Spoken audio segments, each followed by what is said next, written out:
We're searching for a new paradigm. We don't know where we are yet. Basically, the tails keep fluctuating and how much we care about them. So in that sort of environment, you get a really volatile market on every data point. Or is this just the summer? Or is it just because it's August and not a lot of people here and liquidity is really bad and so we're swinging around a lot? I think it's hard to distinguish between the two at this very moment. Neil Dutt's taken a big step back, and I think we've all had to do that repeatedly through this week. I've lost count of how many times I've said that. Let's take a big step back. But let's take a big step back. Are things getting worse or better? And Neil Dutt of Randmax suggesting things are getting worse. He actually said this. He put this out in the note yesterday, and I thought this was important. The economy is more or less operating at the Fed's year-end 25 expectations over a year ahead of schedule. But the federal funds rate stands over a full percentage point higher at the moment relative to the SEP estimate. Now, we'll get an update to the SEP in September, and maybe we close that gap. But that's a suggestion from Neil, like a suggestion we had from Bill Dudley, the former New York Fed president, earlier this week on this show, that this Fed, if it's offside, it might be offside by anywhere up to 100 basis points plus, depending on whose opinion you trust. And that's why you get the commentary that they should be cutting 50 basis points, because they are so behind and they can catch up if they are willing. That is the big point of this, that even though the market's ahead of them, the Fed feels so far away from this conversation. Susan Collins, again, talking about this morning, that she's still looking at inflation, that in order for them to cut, inflation needs to come down. The market has completely moved on from that conversation. It's moved on to employment, and the Fed continues to stay. We have more time, and there is no rush. The dollar yen has moved on just a little bit as well. 147 on that currency pair, negative here by 0.1%, which means we can move on from dollar yen, at least for this morning, for this hour, for the next 5 minutes. Under surveillance this morning, Donald Trump and Kamala Harris setting on at least one presidential debate. The candidates agreeing to a September 10 meeting on ABC, with Trump offering further debates on Fox News and NBC. Bloomberg reporting Harris will decline the Fox event and only agree to other debates if Trump actually shows up on September 10th. So are we still debating about the debate, or have we moved on? Well, both. We're not debating about the September 10th ABC debate that Trump had backed away from because he said he agreed to it with Biden, and now the Democratic Party flipped up their ticket. So he's back on for that debate. But he's saying that we need more debates. He already debated Biden. He's now going to debate Harris. So he wants two more, one on Fox News, one on NBC. And what we're reporting is that Harris does not want to go into the Fox News territory, but potentially after September 10th, maybe they could, goat her into another one. Brett Baer's a pretty down-the-middle anchor. What are they worried about? Not quite sure. And she's going to be president of the United States. It's going to be much more challenging people on the other side of the table, like autocrats, like dictators, than Brett Baer. If she's got the momentum right now, which I guess she means she thinks she can pick and choose. And Donald Trump in that campaign is trying to put pressure on the media, to put pressure on her to do more debates and more interviews. I found the language yesterday really quite vague.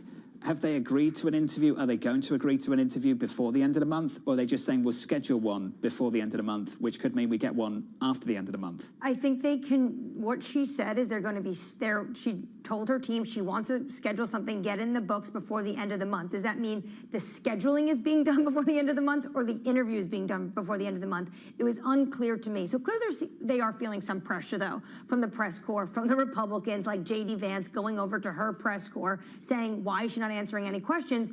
As a journalist, obviously, I want more debates, I want more interviews, sure. I want to understand policy, but you have to think, if you're a political strategist, why would you not just take every win you are getting if you are Kamala Harris, show up to the events where you know what you're going to say, the crowds are cheering for you, and you don't have to answer any policy questions? Let's see how long it lasts. It's working right now, that's for sure. I'd like to bring you an update on the latest in the Middle East. The United States, Qatar, and Egypt calling for a new round of ceasefire talks in Gaza.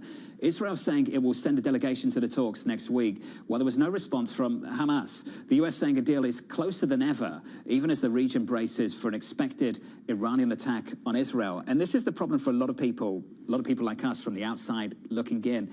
It's like these two opposing thoughts simultaneously at any given one time. The prospect that this war could escalate, could spread across the region at the same time as the prospect of a ceasefire. Altogether, currently that's the focus. Well, that's why potentially you see the White House putting a lot of urgency on this ceasefire agreement, because if they were to get this over the finish line, potentially it holds back Lebanese Hezbollah and Iran from retaliating against the assassination of the Hamas leader. That is potentially one reason why we can see this urgency. I got on a call with a U.S. official yesterday following this for some background, because it was kind of weird coming from Sisi, coming from Sheikh of Qatar, coming from Joe Biden saying they've agreed on this date, August 15th. But that date is just to sit at the table to talk about these gaps that remain. Doesn't mean that next Thursday we're getting a deal. That's the latest on geopolitics. Let's just take a beat and take a moment to get you up to speed on some sector news, some individual name news. Paramount joining Warner Brothers in running down the value of its TV networks, yet another sign of weakness in the traditional TV industry. The company's seeing sales at its TV networks fall 17%, while the company's streaming business posted its first ever quarterly profit. And that's why the stock is up in a pre-market by something like 5.6%. As we turn to healthcare, Eli Lilly posting its best day in a year after edging ahead of rival Novo in the race to dominate the booming obesity drug market. Deborah Netshirt of Genesis expecting the growth to continue for Lilly, writing this: thanks to a significant ramp up in manufacturing capacity, uptake is going to increase dramatically in 2026 to 28. This will translate into significant sales and earnings acceleration. Deborah's joining us now to walk us through all of this and expand and give us detail, Deborah, in a way that I think we've been lacking over the last few weeks or so. Welcome to the program. I think for many people, and I'll speak for myself, when it comes to Novo versus Lilly, I don't know what the difference is, what the drugs are, and what the real distinction is between the two companies is, Deborah. Can you help us with that? What is the distinction between those two firms and the treatments and the drugs that they're putting out to market? Sure. Well, thank you very much for having me. It really does feel like they are part of the same conversation lately and thought about as one company, doesn't it? So Lilly is, we'll start with Lilly. Lilly is a little bit more of a diverse company than Novo. They have a huge business in diabetes and obesity, as we've talked about and as everyone knows, but they also have been incredibly successful in oncology and immunology, and are just launching a new drug for Alzheimer's. But because of the sheer size of the diabetes and obesity business, a lot of the rest of Lilly does not get talked about.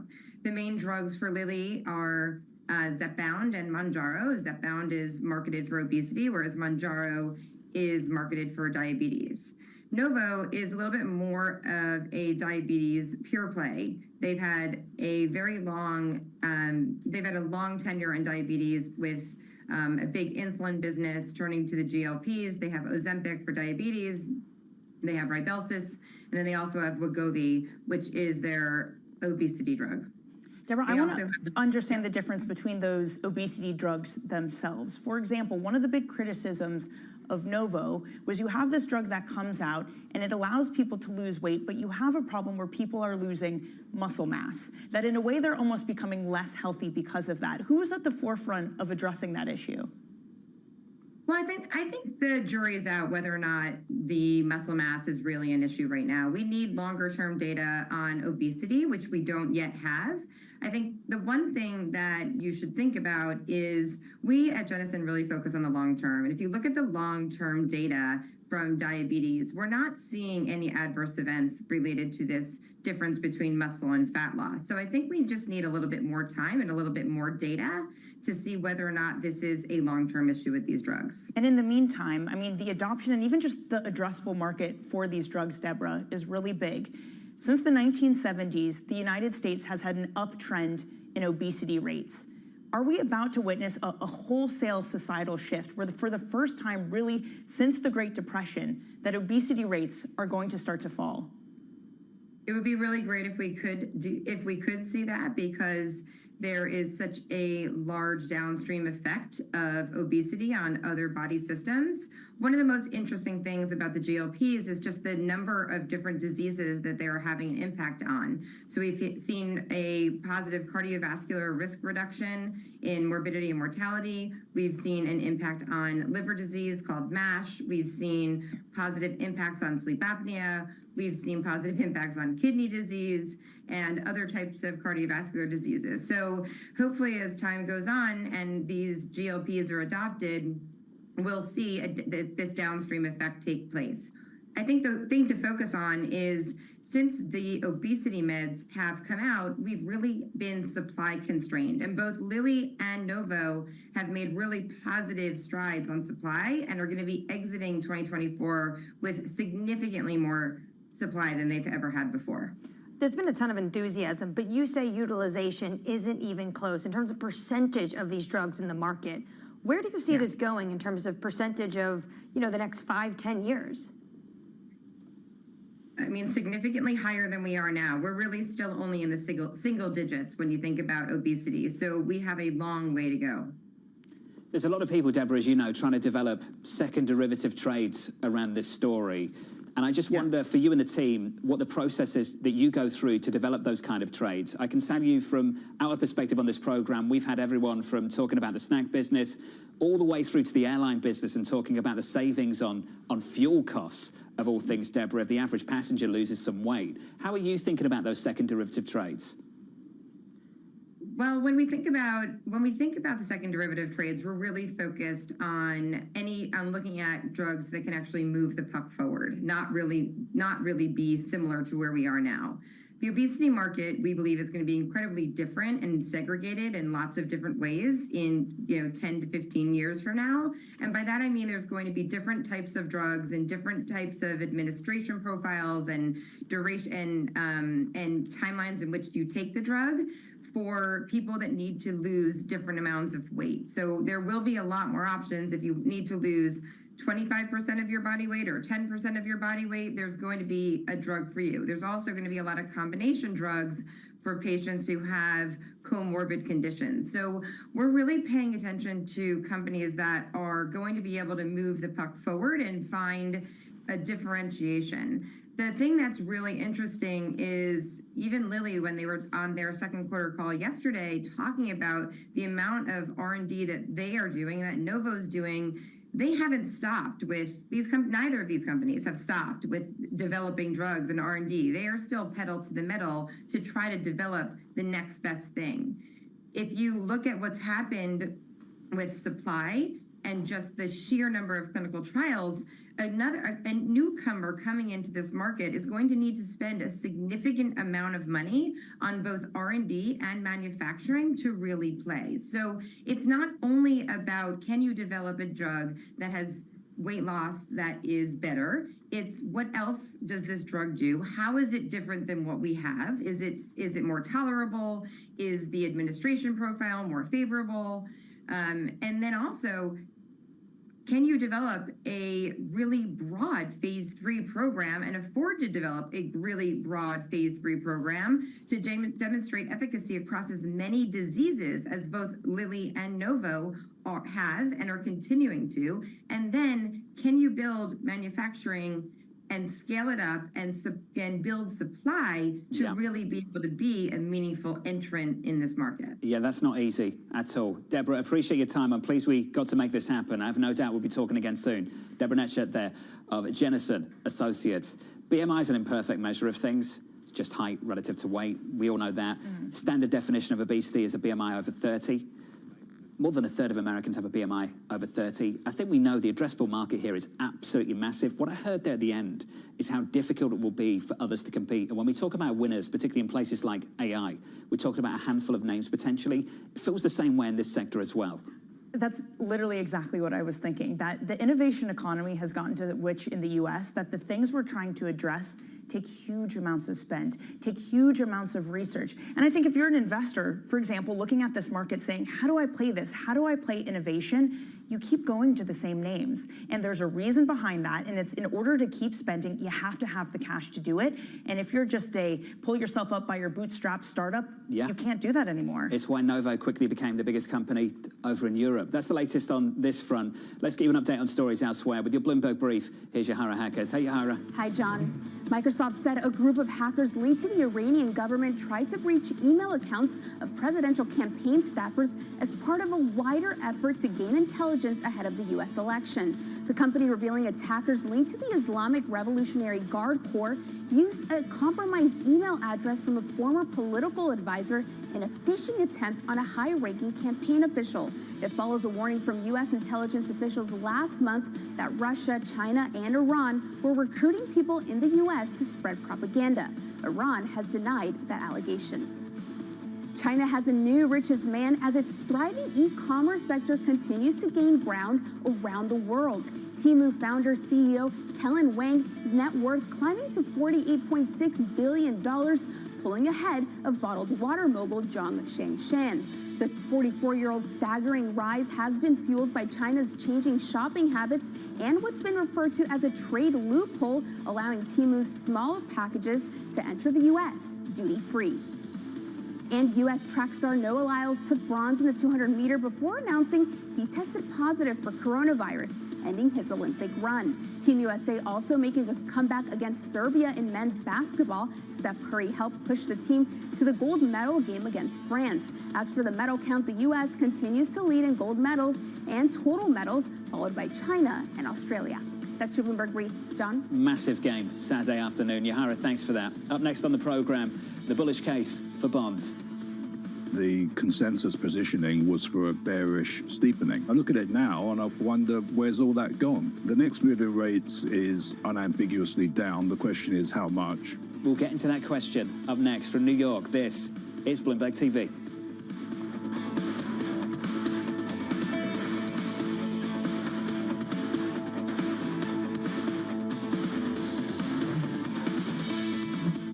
I think this will probably go down in history as one of, if not the largest financial crimes ever.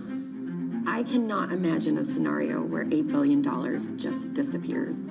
Bankman-Fried has pled not guilty to multiple fraud charges. Sam was just too important in the crypto community. When someone says, I'm going to give $1 billion in the next 2 years, like that catches everybody's attention. As time went on, their ideas got like weirder and weirder.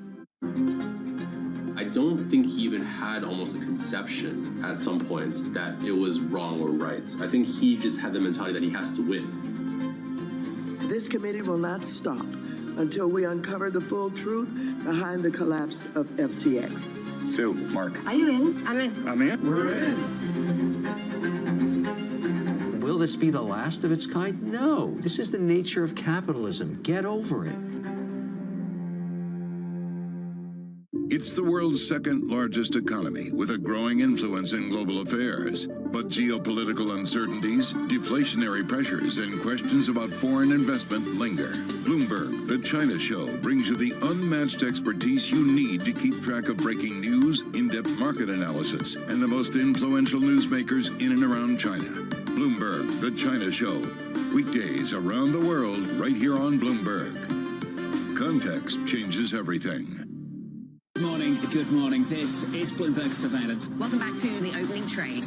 This is Bloomberg Technology. This is the Asia trade. You're watching the close.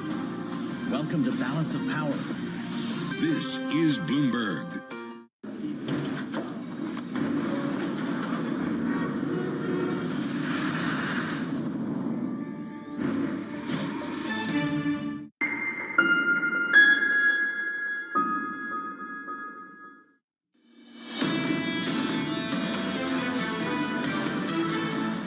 Equity's just about okay, slightly negative, rolling over in the last 10 minutes or so, but no real drama here. We're down almost 0.1% on the S&P. The rally in bonds picks up again. We're down about 4 or 5 basis points on a 10-year, 394.17. Under surveillance this morning, the bullish case for bonds. 1 month ago, we were talking about reflation trades and various scenarios around the election, and the consensus positioning was for a bearish steepening. I look at it now and I wonder, where's all that gone? The next move in rates is unambiguously down. The question is how much. The market tends to lead the Fed, and I think you're seeing validation of that now. So here's the latest. Treasury yields lower after a wild week of swings. Megan Swiber of Bank of America writing the following.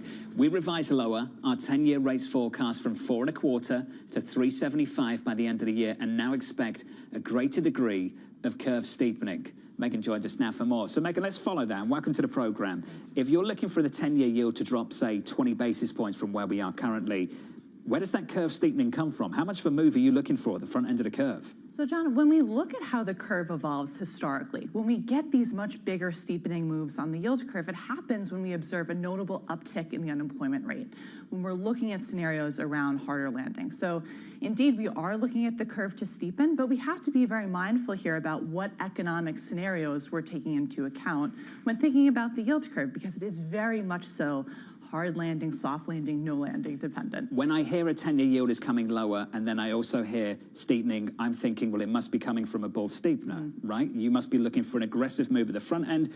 And the next step of my thinking is, well, you must be looking for a big move from the Federal Reserve. Is that not right?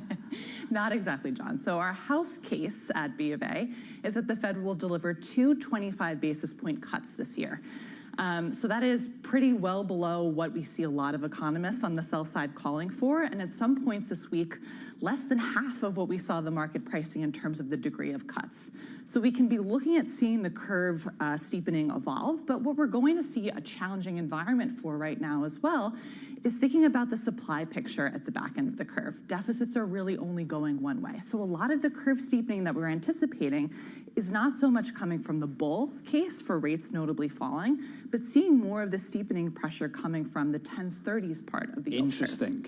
So, I mean, in that, you could say maybe this week was evidence for that. You get a 10-year and a 30-year auction, and both of them don't go well. Yes. Do you think that was behind it, or was it just, you know, we kind of added a lot of bonds leading up to it? So I think it's kind of twofold. What we saw really from a number of different investors was everyone was very much so calibrated in the soft landing camp.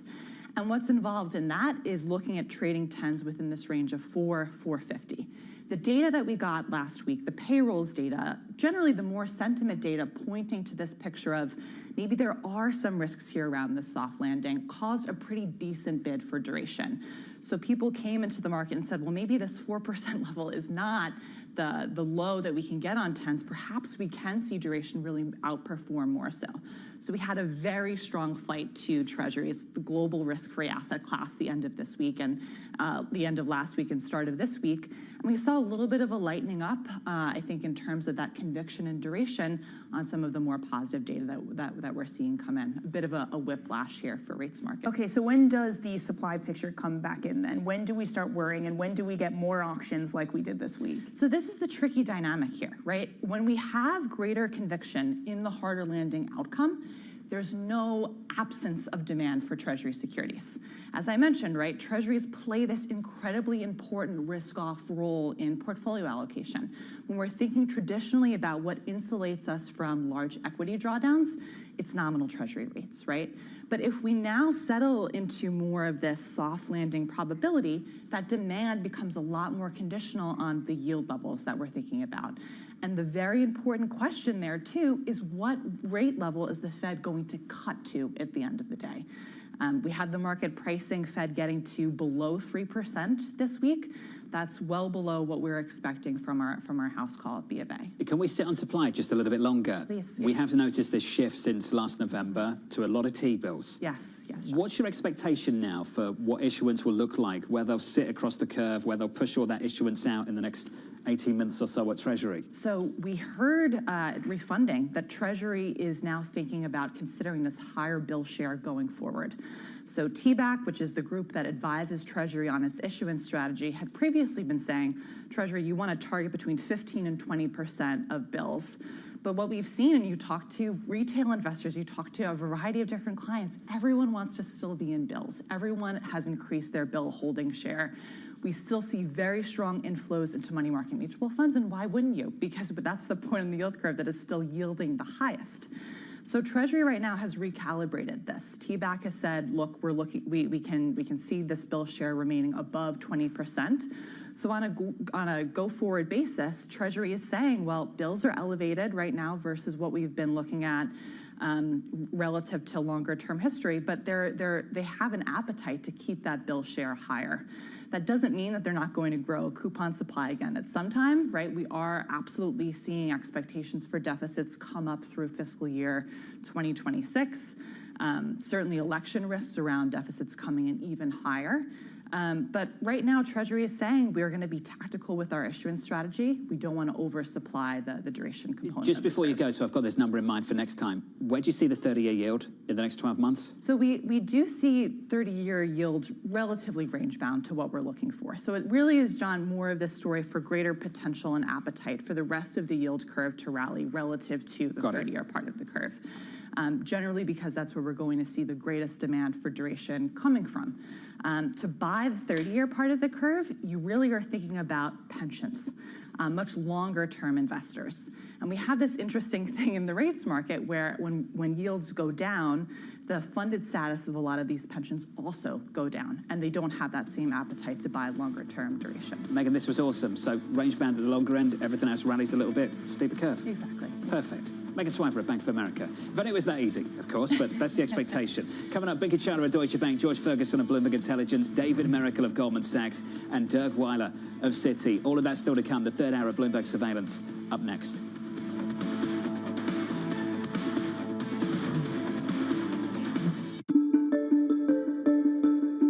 You are also an owner, I should have pointed out, of 3 major sports teams. That's right. And you're the first woman, as I understand it, the first woman to own 3 major, have stake in 3 major sports teams. Is that right? Yes, and we'll say African American. You were approached by the owner then of the, I guess, the Washington Wizards and the Washington Caps about maybe buying the Washington Mystics, which is the women's basketball team. And what did you say? Well, first of all, it was Abe Pollin. He did come to me and Susan O'Malley, and they said, Abe Pollin says, look, I want you to be the face of the Washington Mystics. And I said, what do you mean be the face of? He says, I want you to buy this team. His health was failing. And I have to tell you, and a lot of women can understand this, we never get these opportunities. So that was the first thing that struck me, and I was flattered. I was really flattered. I said, well, Abe, what are the financials on this? And he handed them to me. He says, well, they're not making money. But I was still intrigued about team ownership.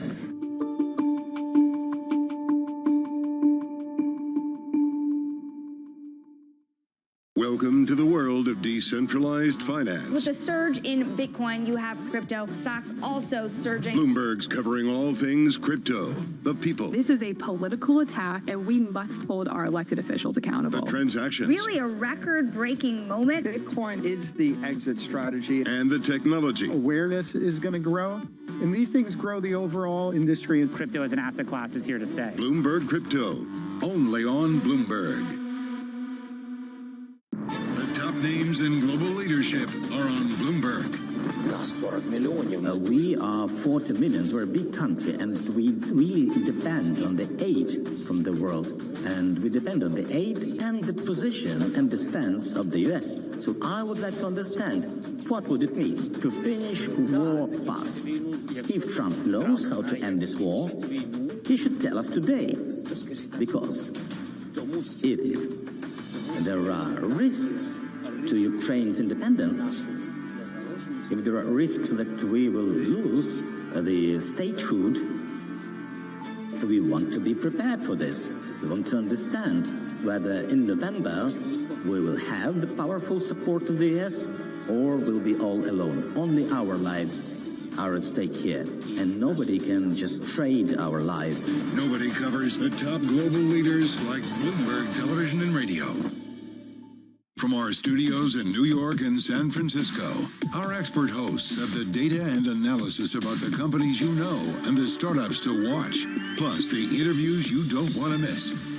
Watch Caroline Hyde and Ed Ludlow on Bloomberg Technology, the only daily business show dedicated to tech, right in the middle of the trading action, every weekday, only on Bloomberg Television. Context changes everything.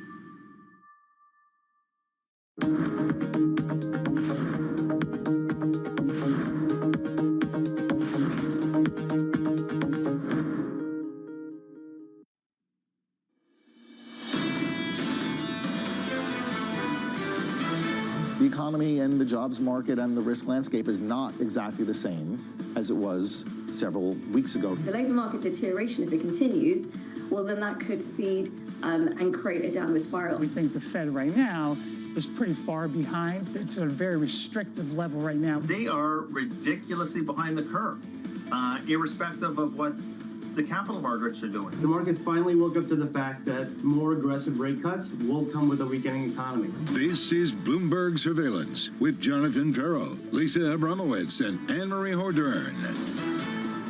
The Bears have loved this, haven't they, over the last week? They've absolutely loved it. Let's see if they've got anything else to love over the next few months or so, but they're loving it at the moment, that's for sure. Equity futures on the S&P 500, totally unchanged. Let's get you to the weekend with futures going nowhere on the NASDAQ and likewise on the Russell. Looking ahead to the opening bell about 90 minutes away, we're already looking ahead to the month ahead. PPI next week, CPI after that, retail sales. Next week's absolutely packed, and then it's on to Jackson Hole with Chairman Powell, addressing not just Jackson Hole, Wyoming, not just this country, but I think the world as well, Danny, addressing global markets at a time when Fed officials, I have to say, do not look like they are scared, worried, do not sense urgency and need to move quickly. Never mind 50, they're still talking about whether to go 25. I'll tell you one crowd he's certainly addressing is the Bank of Japan, whether he means to or not. You know that Ueda, the deputy governor, all of them are going to be listening with bated breath to see what happens. But yeah, the Fed has a different conversation going on. They are still talking about this idea that they have more time, that the labor market, it's only that people are not hiring, it's not people being let go, and that gives them time. That gives them time to wait. The concern is if you're waiting, are you too late by the time that layoff starts? The good news for the Fed is that they don't have to mark to market every day. If they did, this would be even more wilder, even more vicious, even more volatility than we've already had. If you take stock of the data, though, it's like a tale of two different weeks, two very different weeks. Manufacturing last week, some payrolls data, really soft. Services this week, some jobless claims data, much firmer. How balanced are things right now? Well, the issue is, though, when you look at the services data underneath the hood, if you look at what companies are actually saying, they're pretty much saying it's normal. It's not great. It's just leveling out. And they also talk about how there are some concerns when it comes to these companies about how some consumers are waiting on the sideline until after the U.S. election. And then you hear what the earnings calls are talking about. And you do hear corporations say that they are seeing consumers pull back a little bit or trade down. And I was struck this week with the Disney CFO said to us, well, they're not traveling right now, but we think they're going to come back to us. Paul Donovan of UBS, I think, put it quite well, made it very, very simple. When it comes to unemployment, if you start to fear unemployment, you start to behave very differently. And there are a range of opinions out there about where we are in that process right now. Paul has taken a much more constructive view of things. Others think that process has already started. That fear is starting to set in. People will pull back. Companies are identifying that. Once companies identify that, they go to protect margins. When they do that, cut costs, and then you cut labor, so on and so forth. Have we started that process yet? Well, margins, certainly, you feel the pressure from companies. And to your point, that's when you start looking at cutting, even if we're just in a scenario where people can't get a job at the moment. And that's the thing. That is something that does slowly grind at sentiment. If you're jobless right now and you can't find a new job, that of course will hit your sentiment. It's kind of the whole like frog in the boiling pot. Are we just starting to turn up the temperature? And it will start to boil at some point. The heat going up just a little bit more in the last month or so, that's for sure. Equity futures on the S&P then pulling back by 0.1%. I said things were pretty stable out there. The bond market's running a touch. We're down 4 or 5 basis points on a 10-year at 394. On dollar yen at the moment, going nowhere. Goes somewhere, but basically nowhere. We're down 0.2% on dollar yen at 146.94. Coming up on the program, we'll catch up with Binky Charter at Deutsche Bank as stocks rally on easing labor market concerns. David Miracle of Goldman Sachs on the odds of a U.S. recession, and Dirk Weiler of Citi saying don't blame the carry trade. We'll get into that in a moment. We begin with our top story, the big issue, the S&P 500 leaving behind a week of volatility and looking to build on its best day since 22. Binky Charter of Deutsche Bank staying focused on the earnings and remaining positive. Growth for the median company has continued to pick up, indicating a broadening gap across stocks. The gap in growth between mega cap growth and tech and the rest has shrunk. Binky joins us now for more. Binky, it's good to see you. Yeah, good morning. Walk me through what you expected from earnings season and whether things have played out more broadly as you expected.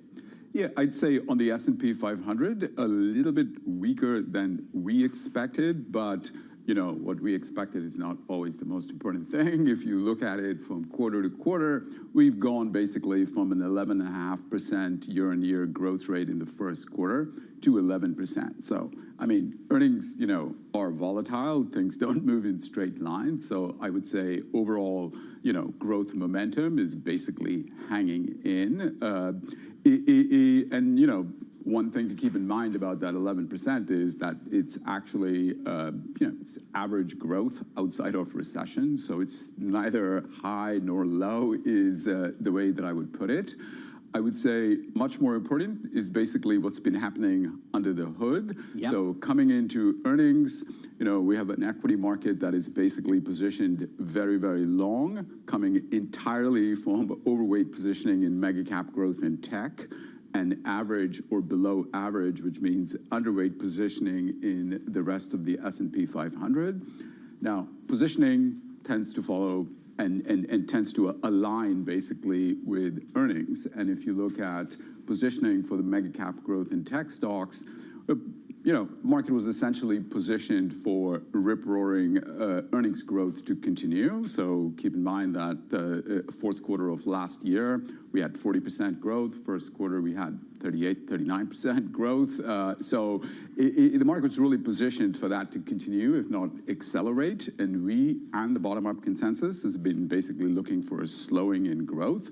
And so far, I mean, NVIDIA hasn't reported yet, but we have slowed from 38% to around 28-29%. So that's a pretty significant slowdown, while earnings growth for the S&P 500 has sort of hung in at 11%, despite this big slowing in growth coming from mega cap growth in tech. And if you look at the rest, earnings growth has picked up, but the pickup is modest. So the gap is shrinking, but most of the shrinking is happening from one side. Our disappointment, what we were expecting was a slightly bigger acceleration in the rest. If you take the rest and you divide them into two, there's energy and materials, which is one of the reasons for why earnings growth has hung in, because we've just gone from minus 25% in the first quarter to minus 3 or 4%. We were looking for plus 5%. And for everybody else, it's just kind of normal variation hanging in rather than any big pickup. As you know, the last few months have been absolutely ridiculous. I think you only have to go back a few months when it was good news was bad news, because we were talking about the prospect of another interest rate hike from the Federal Reserve. That was a story of bad news is good news, and now that's switched on its head. We're in this more sort of like intuitive world where good news is good news and bad news is bad news. And I have to say, even over the last 6 weeks or so, Binky, let's go through it together. We've had a rotation at the expense of tech. We had a broadening out that included tech. Then we had this risk aversion driven by bad economic data. We had this other bout of risk aversion driven by the unwind of the carry trade. What regime are we in right now? What is this? I think, the one thing to keep your eye on is all of this started basically with an equity market that was positioned very, very overweight, as I said, pretty lopsided. And you fast forward the tape at the end of this week, as of yesterday's close, positioning has gone basically from the tippy top of the Z-score band, close to +1, 96th, 97th percentile. Positioning has been cut to below average. The market is now underweight equities. And that, of course, is very, very constructive for the market going forward. It does depend on the catalysts and the like. And again, going under the hood, it is positioning in mega cap growth in tech that has been cut. It's still on the high side, but it is aligned with the kind of 28-29% earnings growth that we just got in Q1. So I would argue, the fundamental reason basically for the pullback, which is positioning was too high relative to kind of earnings growth and, the rotation that needed to happen, that driver looks like it's pretty much done. So now it does depend on what happens on all the other fronts that you mentioned, and I'm not going to list it. Please don't. No one needs it's only in 4 days, yeah. Well, I mean, the thing people are talking about, like, oh, it's healthier now, right? Like, it's healthy that positioning on mega cap tech has come back. It's healthier that we finally have had some sort of drop in this equity market, that it's normal to have 5% drawdowns. But how healthy and normal is it to have the biggest company in the S&P 500, NVIDIA, one day lose $130 billion in market cap, and then the next day gain $150 in market cap? Is this a healthy market by that measure? So you're going to have this issue whenever there's a new technology or, something big is happening. So, I mean, if you just think about growth rates for companies, the question is really how long is that cycle basically going to last? So yes, the earnings growth is slowing from 500%, but it's slowing to 400% and 300%. Those are, unbelievable growth rates after they've slowed. So the market, yes, I mean, we will have the volatility there because it changes the entire outlook depending on how you think about the cycle, basically. We've been talking about all the data that's coming up next week in the road to Jackson Hole to hear from Jay Powell, but you mentioned NVIDIA. Is that actually the more important data point we should all be focused on, their earnings at the end of August? So at the end of the day, my view is the anchor for equities is earnings. We can deviate from time to time, but so earnings are absolutely, very important, but we've gotten most of the earnings, so I don't really expect the broad picture to change very much as a result. Favorite sector right now, what is it? What do you like? I like the financials and the consumer cyclicals. I would say financials, still have to price in the new higher rates regime that, we don't know what the probability is of going into recession, but I would put my money on the other side that we are not going there. Both of those are very supportive. We are at a point in the cycle, so this is a very, very, very unusual cycle, but if you have a scorecard of the things that have happened and the things that need to happen still in a typical cycle, now loan growth hasn't picked up yet. It typically lags basically economic activity for a while, and I would say 2022, which was a while ago, is still sort of playing a role. So we have basically loan growth yet to come. Hang on a minute, just pause. Can I jump in? Sure. Just quickly. You think in this cycle, we're still due another pickup in loan growth? Absolutely. It tends to follow economic activity, tends to overlay with the ISMs. Where are the ISMs? They're sub 50. It's one of the data points you mentioned. I would argue, it's totally in disconnect from 2.8% GDP growth in the last quarter. The Atlanta Fed, last time I looked yesterday, was at 2.9% for this quarter. Yeah, loan growth will come back. It is one of the aspects of the cycle that is still missing. Number two, I would say we just had 1 quarter of a pickup in CapEx, but typically in a cycle, you have a pickup in CapEx. I can go on. There is a long list of things that I would argue. What I hear from you, Bink, is you think this cycle can continue. Absolutely. Much longer than people think. Absolutely. So what we've priced in... Despite Monday's price action. Well, let's talk about Monday. So we're pricing in aggressive action from the Federal Reserve. You want to fade that?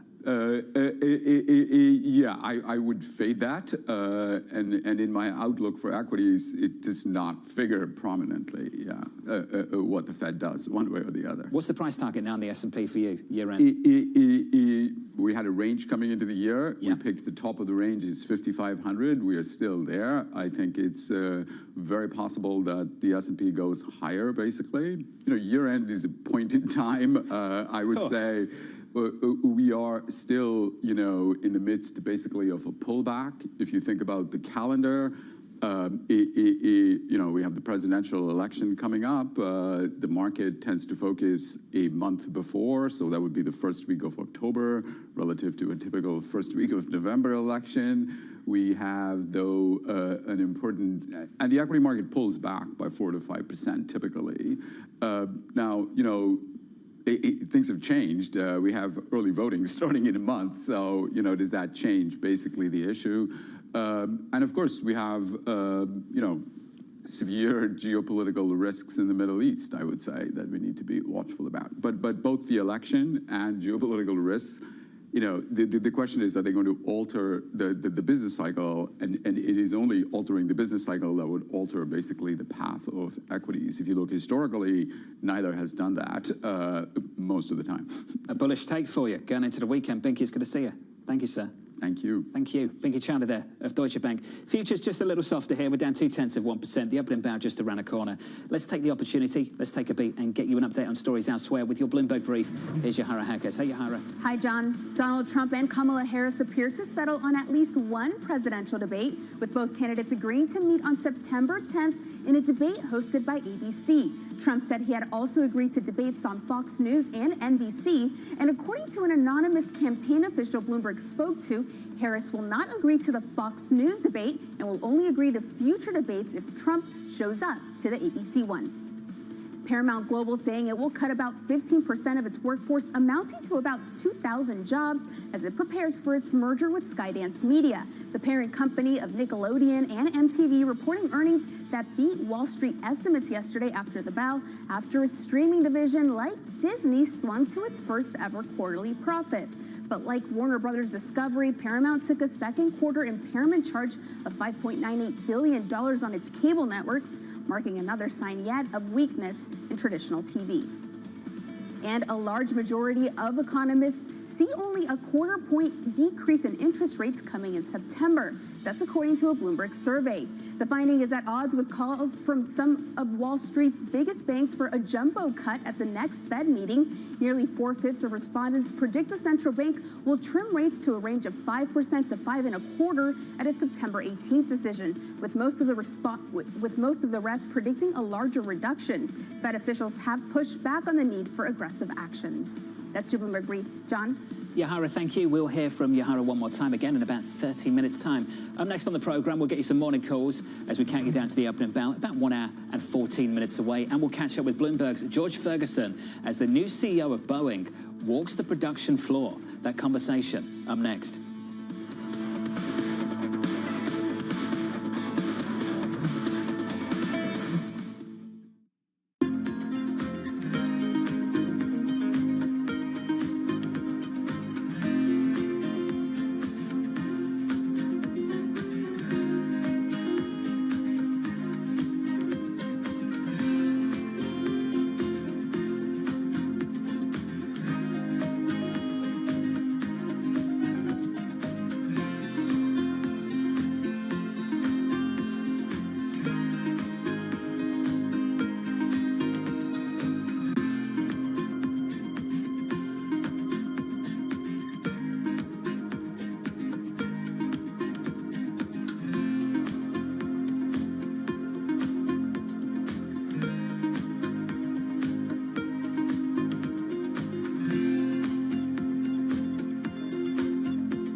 Good morning. This is Bloomberg Surveillance. Welcome back to the opening trade.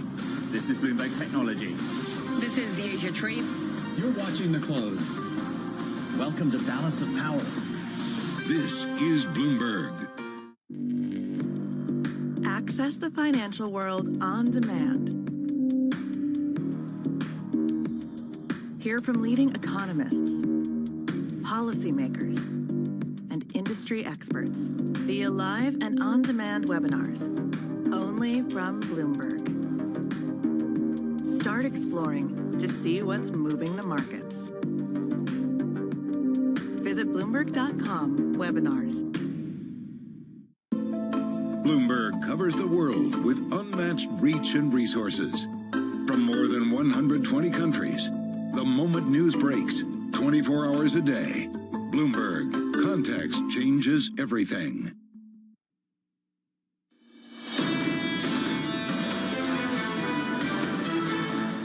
As we get closer to the opening bell, we're pulling back just a little bit on the S&P 500, down a little more than 0.1%. In the bond market, yields continue to fall this morning, down by about 4 basis points, 394.55. If you want a dollar-yen check, not doing much. We're down about 0.2%. A slightly stronger Japanese yen, 146.94. That currency pair moving basically in line with the move we're seeing in risk elsewhere, particularly in equities. That correlation still sticks, but we're just not seeing a big move so far this morning. Let's get you some morning calls. BMO raising its price target on Eli Lilly up to 1,101, pointing to its exceptional leadership and recent expansion in manufacturing. That stock is up another 1.2%. Next up, Wolf Research upgrading Truist Financial to peer perform, saying the company is well positioned to benefit from changes in the macro environment. That stock is down by about 0.6%. And your third and final call from Morgan Stanley, upgrading General Dynamics to overweight, highlighting its impressive balance sheet and strengthening demand for defensive products. As we stick with the aerospace industry, Boeing's new CEO, Kelly Ortberg, taking over, pledging transparency in a bid to turn the company around. However, Boeing facing a new scandal potentially, NASA warning the Starliner may not be able to bring back 2 US astronauts from orbit. Bloomberg's George Ferguson joins us now for more. George, before we get to the new leadership, let's talk about the new crisis, if we can call it that. And I'm not sure we can call it one just yet. What is happening with this expedition? Yeah, so it seems that the capsule that Boeing built is having problems with thrusters. And I think there's a debate right now between Boeing and between NASA whether or not it's safe enough to bring the astronauts back from orbit. As you probably know, if you don't get the orbital re-entry right, I mean, it can be catastrophic. And so I'm sure NASA is being very, very conservative, as they should be, with spaceflight. And they're talking about potentially bringing the astronauts back with a SpaceX capsule in February. So, and Boeing's had problems with this capsule before. They had problems on the initial docking, even without astronauts on it, a while back. And so it's been a bit of a burr in their saddle. It's not big to their financial results, but it's definitely been a burr in their saddle. And I think just indicative of the challenges of the company in sort of engineering and quality. Yeah, George, it feels like we've been treating it as two different things. The things that you're saying are linked together. Could this get to a place, if we're not talking about until 2025 when the astronauts are coming home, that it's more reputational damage for Boeing? It's more damage that maybe the White House needs to look into and the Congress people on Capitol Hill. It is. I think the country wants a strong Boeing, right? They're part of the defense, establishment. They're part of our space programs. You don't want single vendors, right? In this case, they've selected Boeing and SpaceX to be the vendors for capsules going to the space station and other work in space. When you have one breakdown, you lose your redundancy. So I think it's definitely something. And the FAA is already looking into their quality challenges in their factories. So Boeing is dealing with defense issues, the space unit issue, as well as what's going on with commercial jets. George, if this new CEO walking the factory floors, what is he going to be most focused on the next 6 months? I think it has to be, again, quality coming through those through the factories, right? If some of the reports we heard out of like Spirit Aerosystems for the second quarter was Spirit built, they said a rate of 31 a month, so they built maybe 93 737 fuselages. The number that got delivered to Renton, Washington to be manufactured into airplanes was 27.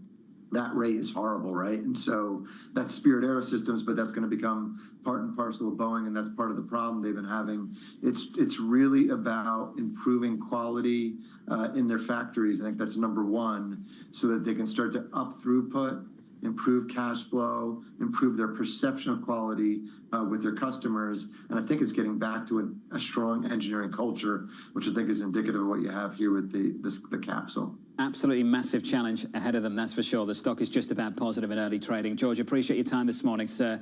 George Ferguson there of Bloomberg Intelligence, the latest on Boeing. The opening bell about 1 hour and 7 minutes away. Just a reset here for you. Equity futures on the S&P coming in just a little bit by a couple of tenths of 1%.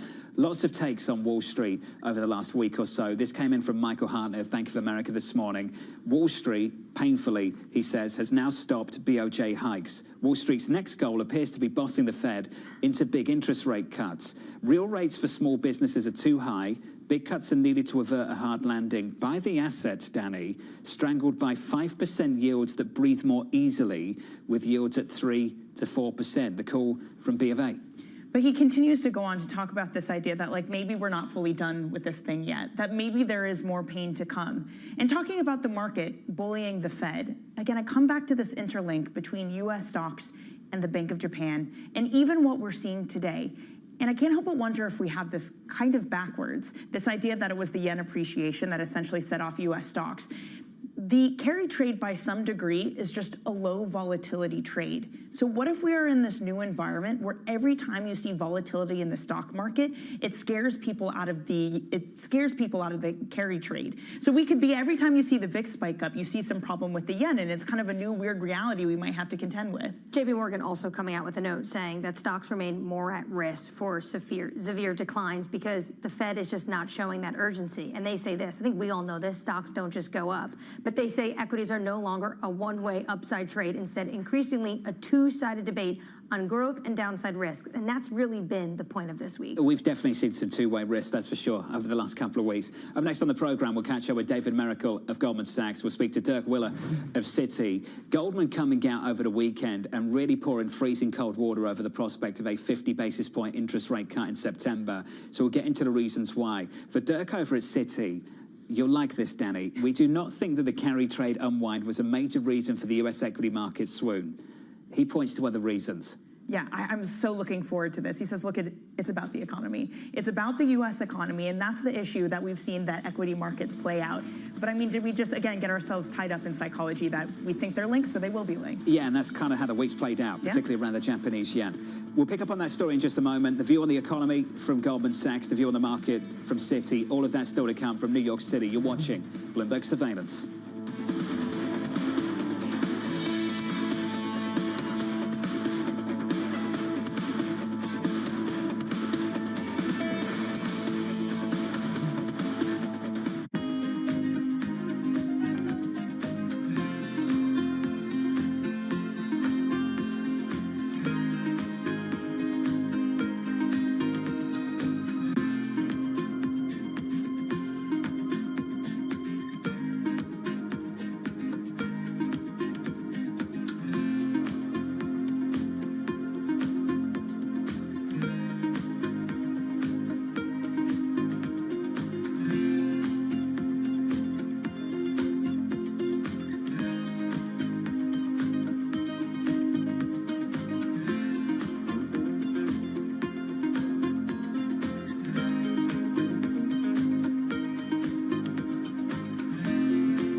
Bloomberg has enhanced search on the terminal to deliver what you need when you need it. Now, you can simply type phrases in everyday English in the command line. Compare financials. Find people. Analyze markets. You can enter phrases or ask questions. What do you want to know today?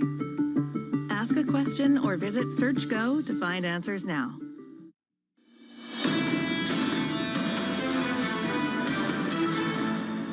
Equities on the S&P, negative here by, let's call it 0.25% on the S&P 500. On the NASDAQ 100, down by 0.4%. Losses building just a little bit, but it's been calmer this morning, so far at least, and that's for sure. And there's not a big catalyst later on in the day exactly. There's no big data point, there's no big earnings that we're expecting, there's not a lot of Fed speak. And if you take stock of all of that so far this week, Danny, Fed speak, there's a real lack of urgency about cutting interest rates anytime soon. If they're going to, it sounds like 25, and that's basically it at the moment. When it comes to the data, that was better than expected. If you think about the BOJ, they've backed away from the prospect of hiking interest rates anytime soon. Earnings, some weakness, consumer weakness here and there. Saw it in Disney, but nothing new. I wouldn't say we've got new information this week at all. No, we haven't, and that has allowed the market to basically come back right to where it started. Equities on the week after these insane swings are just down as of the close yesterday, 0.5%. I mean, did Monday even happen? It kind of feels like it hasn't. It feels like we're back to square one. And again, this is where you get people concerned. And Neil Dutta talks about this, that we are offsides now for a week next week that is heavy in data, and we could flip right back to being nervous about the economy. I'll tell you this, Danny, for a lot of people in this market on the wrong side of some of these moves, they felt like Monday happened. And they're still feeling it. So like bruised and battered over the last few days or so. Let's turn to the bond market. Monday definitely happened. The 2-year dropped to 365, which is just ridiculous. We're about 40 basis points higher now, 4.02% on a 2-year. We're down about a basis point. On a 10-year, 394.17. We're down about 4 or 5 basis points so far. We'll give you a check on dollar yen. It's been an important feature of this market over the week or so, last week or so. 146.81 is where dollar yen is at the moment, down about 0.25%, just a touch more yen strength, in line with this pullback we're seeing in risk in the equity market. As I say, though, correlation still sticks, Danny, just not a big move this morning like we saw earlier this week. I just find the interplay between these two so interesting, and that's why I'm really excited to talk to Dirk Weiler of Citi, because he says that it's not the yen that's moving equities around, it's about the economy. But these two have become so closely related, and we've heard so many people say people are using the yen to fund trades in tech, but we kind of can't tell how big it is, or who is doing it, or how long they're going to continue doing this. You kind of get people throwing stuff out there saying, we're kind of halfway done with the unwind. We're 3/4 of the way the unwind. You get the feeling, knows? Nobody. So much of this, we've said it's like the weather. It's like, where are we now? Which way's the wind blowing? That's what it feels like. Under surveillance this morning, former President Donald Trump saying presidents should have more say over interest rates and monetary policy. Trump telling the media from Mar-a-Lago he may have a better instinct. Powell has pledged not to let politics influence his or the FOMC's decision. Question is, if Donald Trump comes back into power, does he have a different plan? Well, there was a report in the Wall Street Journal in April that they were looking at plans to potentially try to blunt some of the Fed's powers. And then every single someone related to the current Trump campaign or former official would come on this program or behind the scenes. We would ask them, where did this report come from? Everyone threw cold water on it. But now the president is coming out and saying, actually, I think I should have influence because I have a better sense of the economy and I have a good gut feeling. Paul Donovan this morning, we heard from him earlier with UBS. We heard from him earlier, not about this, but he said this in his note. He's like, these retro policy proposals, he's obviously talking about what happened with Richard Nixon. He says they're not serious. He said, but if they were, if this was the market taking this seriously, actually, you'd potentially see the movements in this in the market. So right now, everyone's just viewing this as potentially just rhetoric. This would damage, without a doubt, the US dollar. If that's the objective, I think that would work. You'd have a real problem on your hands. If people started to believe, and it would take a lot, you'd have to really change things for people to start to believe this. But if people start to believe that we were going to have the politicization of central bank decisions all over again, if we were going back to that world, you'd start to see some big moves in foreign exchange. But the thing is like, I don't understand why people aren't taking this at least a little bit seriously, because everything Trump has said, from saying he wants a weak dollar to yesterday, I mean, all you have to do is look back to his first term. When he appointed Powell, he said he did it because he expressly wanted a Republican at charge of the Fed. And so maybe that didn't play out exactly as he wanted. Maybe he thought Powell would listen to him more, but this isn't a new idea from him. No, and we're going to hear more of it potentially in the months to come when people actually ask questions and he answers them, because that's what happens. And that didn't happen yesterday at all with Kamala Harris, did it? You got an opportunity to ask a question. You ask questions about asking questions. Yeah, she walks over to the press corps, rips off her sunglasses. What you got for me? What you got? Will you answer questions? Oh, my goodness. Is that actually what happened yesterday afternoon? That is what happens. But there was a lot of pressure growing on the Republican side, on the press corps. Obviously, every journalist is asking her for a sit-down interview. But they're not going to yet. She wants to introduce herself. I don't think you probably see her sit down until after the DNC. Why don't the press pack understand this? That you build on each other's work, so that when you have the opportunity to ask questions, the person next to you follows up and asks questions and you stay on topic. Why does that never happen in Washington? Why do we never see that It does happen. at all? It does happen with some press corps. It does happen with Secretary Foreign Blinken's. policy. Foreign it happens policy with does. foreign policy. Like, this sounds so critical. The rest of them, I never see it. If you have the vice president come over to you and there's a group of you and she comes up to you and says, what have you got? And the first thing you say is, when can we ask questions? Like, when can we do an interview? That's ridiculous. No, they could have went down the line with a few policy questions we're all asking for. I did speak to someone in the Trump world yesterday, and I sent them the quote from Trump about his feeling of the gut and what the Fed thinks. And they said, well, what does Kamala Harris think about the Fed? And I was like, I don't know yet. Hopefully someone asks. We'll find out. Let's turn to mortgage rates, plunging in the United States, hitting their lowest levels since May of last year. Freddie Mac saying the average for a 30-year fixed home loan is hovering around 6.47%. Rates topped 7% earlier this year. That's the latest on mortgage rates. For the consumer, very much in focus in the next week or so. Investors looking ahead to PPI, CPI, retail sales and earnings from Home Depot and Walmart. David Miracle and the team over at Goldman Sachs raising the odds of a recession, but adding the Fed has room to react. Quote, we have increased our 12-month recession odds by 10 points to 25%. We continue to see recession risk as limited not only because the data look fine overall, but also because Chairman Powell emphasized the Fed has room to cut. David joins us now for more. David, good to see you, sir, and welcome to the program. You guys poured freezing cold water over the prospect of a 50 basis point cut in September. It certainly feels like the economy and the data we've had so far this week has moved your way. How dependent do you think the September decision is on the data between now and September 18th? I think the August employment report will be very important. Our expectation is that the July employment report will turn out to be a bit of an outlier, that the weak job growth number, the 0.2 increase in the unemployment rate, that we won't see the August report look as weak, that maybe job growth will be closer to 150,000, and that if that turns out to be right, that the FOMC will decide that the right calibration is 25 basis points, but we think 25 basis points at consecutive meetings to start, which is a little bit faster than what they were planning before. They were previously planning quarterly. So that would be one step up in the speed.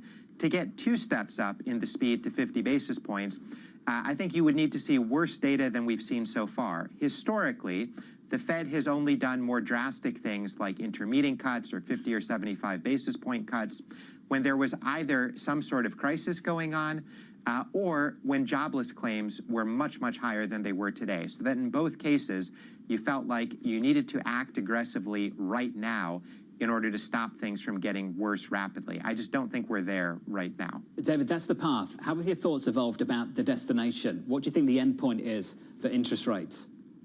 We haven't changed that. We continue to think 3.25% to 3.5%. Now, that would be 100 basis points above where the hiking cycle stopped last cycle. So that's very different. But this has been one of our core house views at Goldman Sachs going back a decade plus, that neutral is not and never was quite as low as the conventional wisdom held last cycle, that we were dealing with the aftermath of a financial crisis. And as in every country in history that has dealt with that, there are long-lasting headwinds that are separate from monetary policy that hold the economy back. But things like private sector deleveraging and disruptions to financial intermediation and fiscal austerity, those were not literally permanent. They lasted for years, but they were not permanent features of our economy.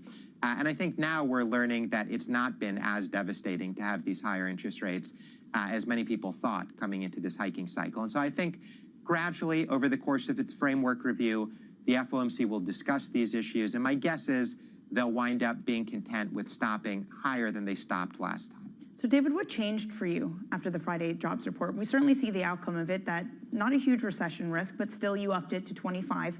So what change happened?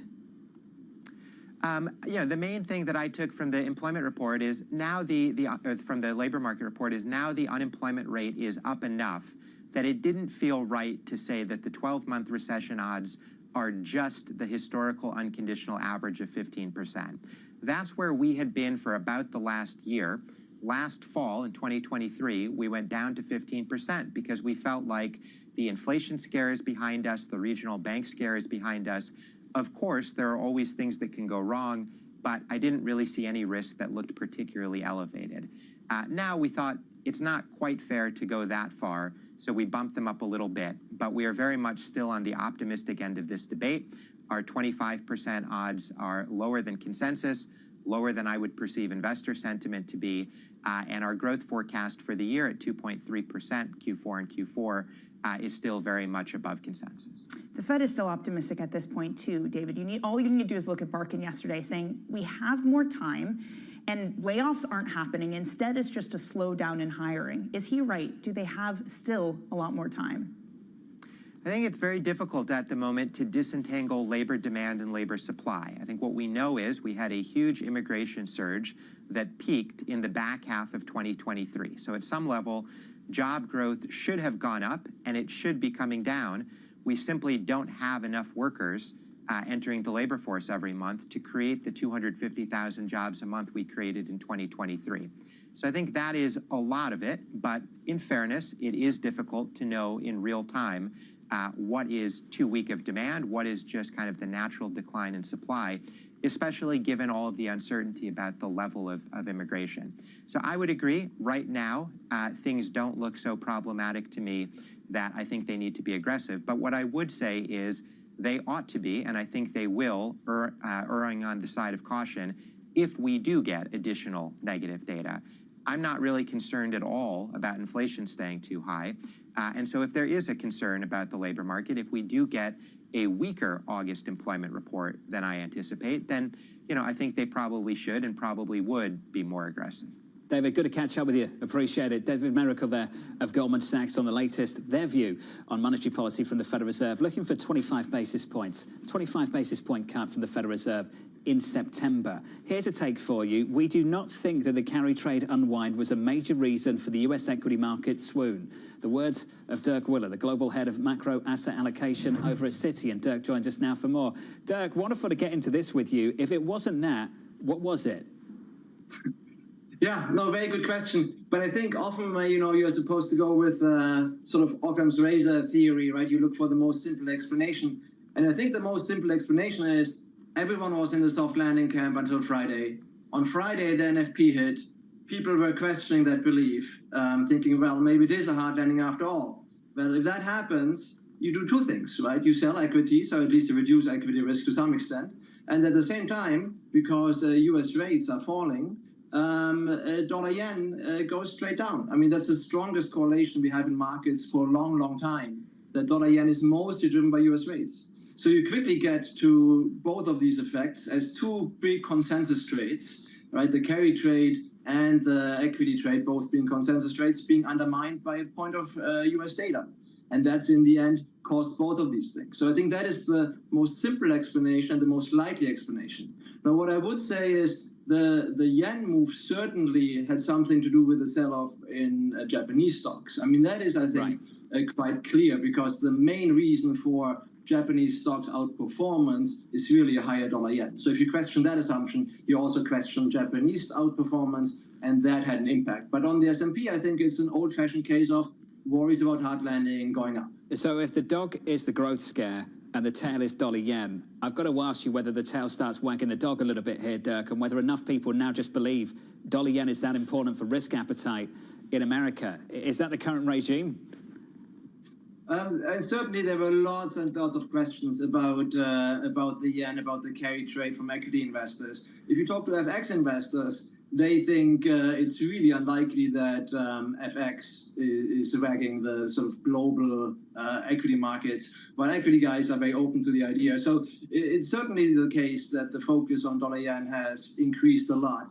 But I think in the end, right, what's going to happen is that we will not be able to quite figure out whether it's a soft or hard landing for a while. We need more data. Citi is actually in the more bearish camp, and our economist is looking for a hard landing. But in any case, I think even the soft landing proponents think basically that the way to get to the soft landing is early and more aggressive Fed cuts. So that means US rates will not make it back to where they were before Friday, and even in a soft landing. And that also means that dollar yen will not make it back to where it was before.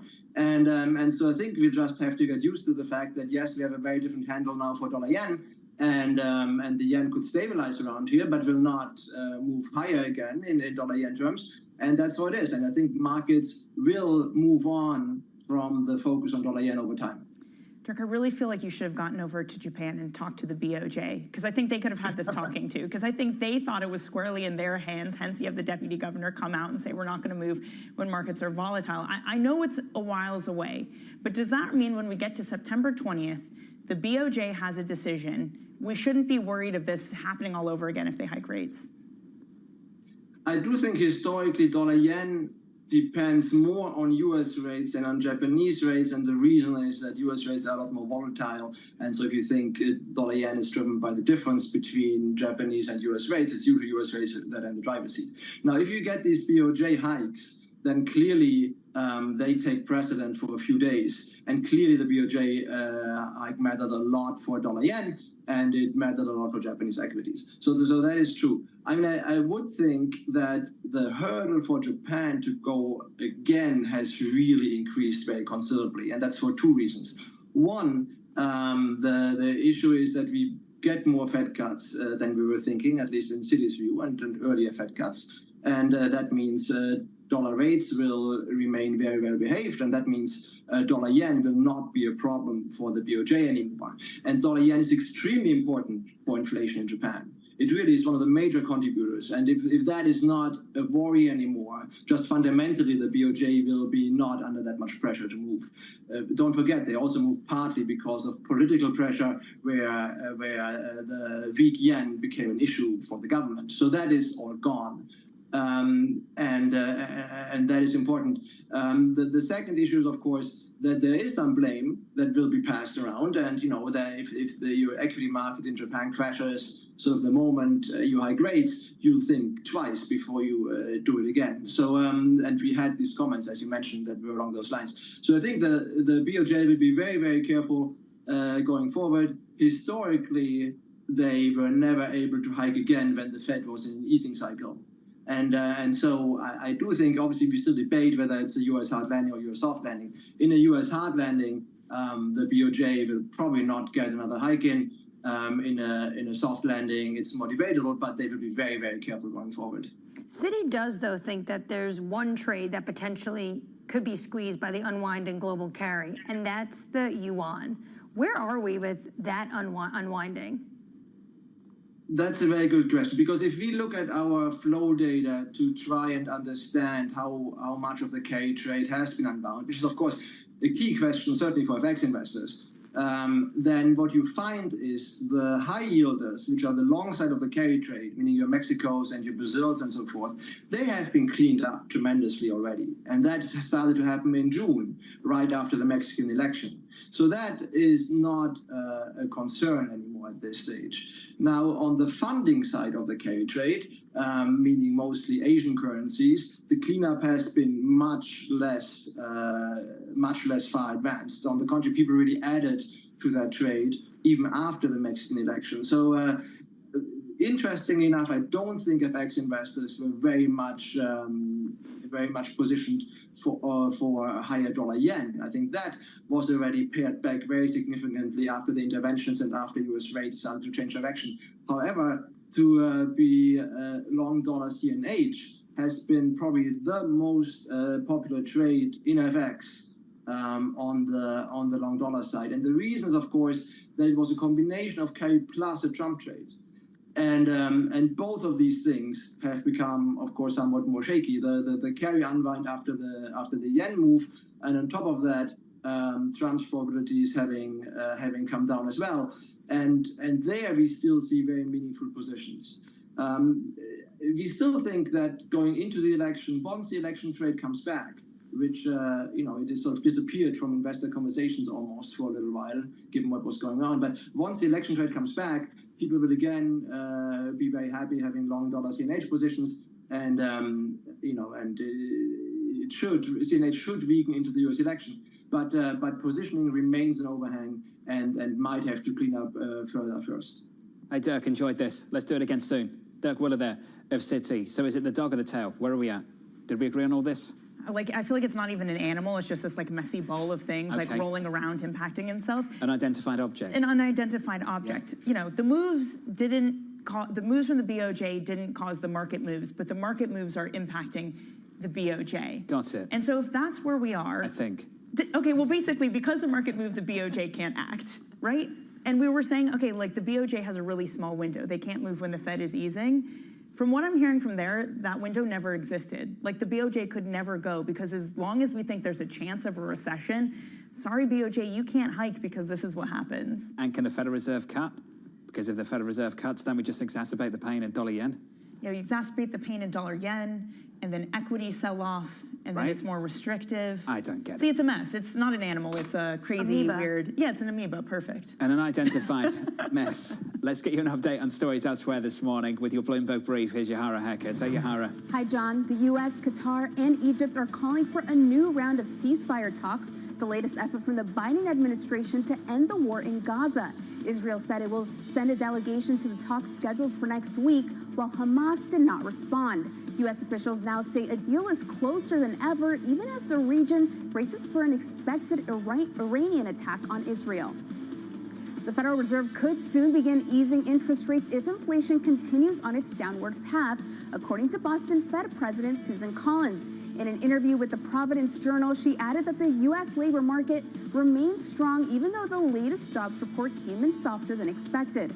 Collins expects interest rates to be lower in the next few years, though of course she stopped short of providing a precise outlook for the timing and pace of easing.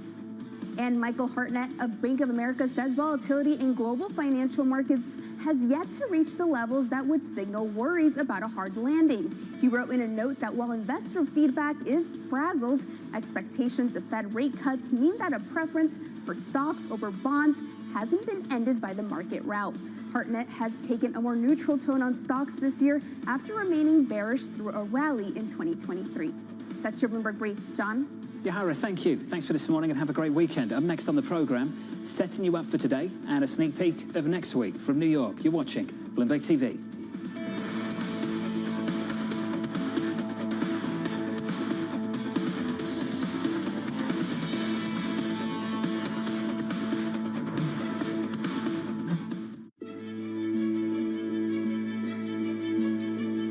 I've seen firsthand how some fashion businesses make women feel. And I think there's one thing, you know, being really vocal and being an Instagram activist and talking about something, there's a difference than putting your money where your mouth is and really trying to do something about the problem. And that's what I did with that business. It was about how do I take everything that I know and I've learned and actually do the opposite. And I think that as a young black female entrepreneur, the only thing that I could do was what I know from my experience. And the honest truth is, I didn't set out to create a company that was like deeply rooted in the principles of inclusivity and diversity. I set out to make a company that was right for me and my friends, and I knew that if I had a problem, chances are somebody else does. And I think that's where so many businesses are, you know, created, when you're solving a problem that's real for you and therefore real for the consumer.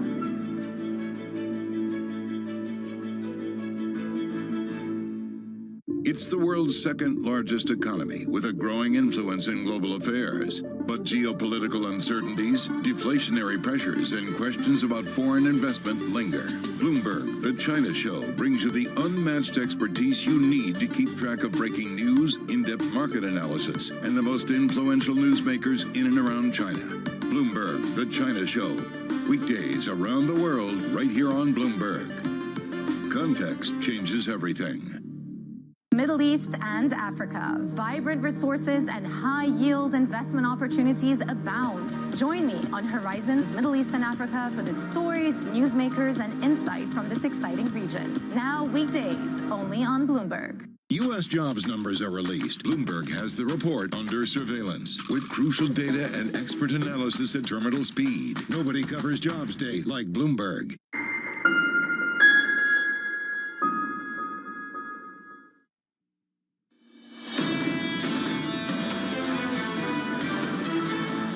The opening bell 36 minutes away. Equity futures going into it slightly negative. Near session lows, actually. We're down by about 1/3 of 1% on the S&P 500. The rally continues in the bond market, resumes, picks up. however you want to describe it. Yields are lower by 5 basis points, 393.41 on a 10-year. We've talked a lot about to a lot of you, so we're all looking at it. Dollar yen 146.70. We're negative on that currency pair by 1/3 of 1%. Just a little bit of yen strength going into the weekend. Here's the trading diary going into the weekend for today, and a look ahead to the calendar for next week as well. Today, Vice President Kamala Harris on the campaign trail in Arizona. Donald Trump heading to Montana before an interview with Elon Musk on Monday. Tuesday, US PPI data followed by Atlanta Fed President Raphael Bostic. Wednesday, the latest CPI print. Thursday, retail sales, plus another round of jobless claims. And more Fed speak through the week from a select host of Federal Reserve officials before Jackson Hole the following week. Danny, I've got to say, next week, all about the data. Kind of scary. And like the best thing you could have done for this week was get jobs on Friday last week and literally shut everything down. Shut everything down, go away, go to the beach, because we ended up right back where we are. How volatile are we going to be next week? Is it going to be the same thing where it's a pendulum swings from data point to data point and we end up exactly back where we are, and that is, I don't know, and things are uncertain. And with inflation coming down as potentially the trend, this was supposed to be a moment for politically this White House to really triumph. We finally are in a place where things are normalizing, because this is one of the top issues. But how difficult is that when every day you have people coming on the program talking about growth scares and the R word, this potential recession? 3 pieces of good news for you. 1, things have settled down. 2, Lisa is back next week. 3, I'll be away from the desk for a week. So you have a wonderful weekend, and I'll catch up with you soon. From New York City, up on Monday, Neela Richardson of ADP, Terry Haynes of Pangea Policy, Tony DeSpirito of BlackRock, and Jane Foley of Rubberbank. All of that still to come. From New York, this was Bloomberg Surveillance.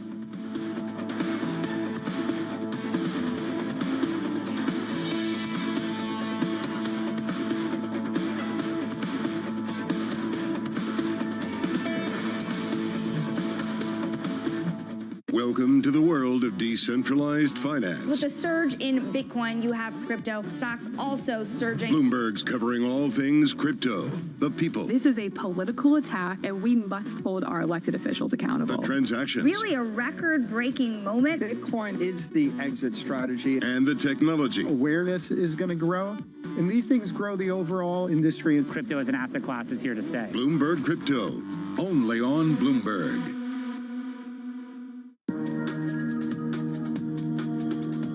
Well, I think what's happening is we're starting to bring realism into the discussion. I mean, I think understanding the global energy system, the scale of that system, the important role that it plays in everybody's life around the world, and then thinking something that's been built over 150 years, trillions and trillions of dollars of investments that's playing such a critical role in the economies around the world, how you transition out of that system. And I would say transition from a higher carbon emission system to a lower carbon emission system. We started out with a very narrow solution set focused on wind and solar and EVs, and assumed or aspired that that would address the total set of the issue, and it doesn't. We need to be more realistic around, to Patrick's point, there are a lot of solutions that are going to be required. We should stay focused on the problem statement, which is emissions, and reducing those emissions, and less focused on exactly how to achieve that, and let every company, every sector, all technologies compete for the most cost-efficient way to reduce those emissions, and we will make progress much faster, which will mean making today's system more emissions efficient, while we introduce new systems that have lower emissions. And then with time, you will transition and we'll make progress.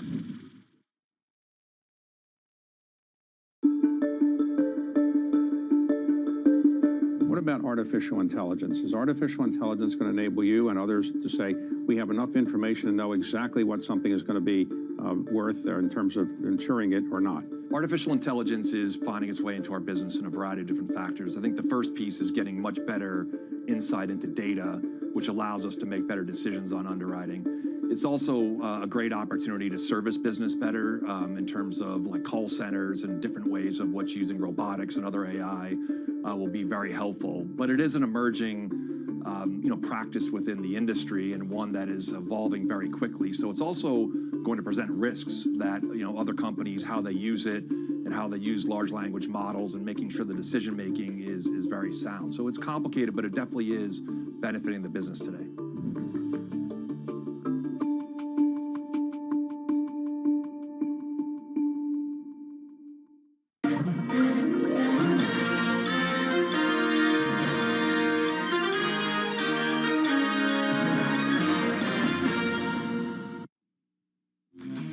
right, futures edging lower, 30 minutes until the start of trading. I'm Matt Miller. And I'm Carol Masser. Katie Greifeld and Shonali Bostic are off today. Bloomberg Open Interest starts right now.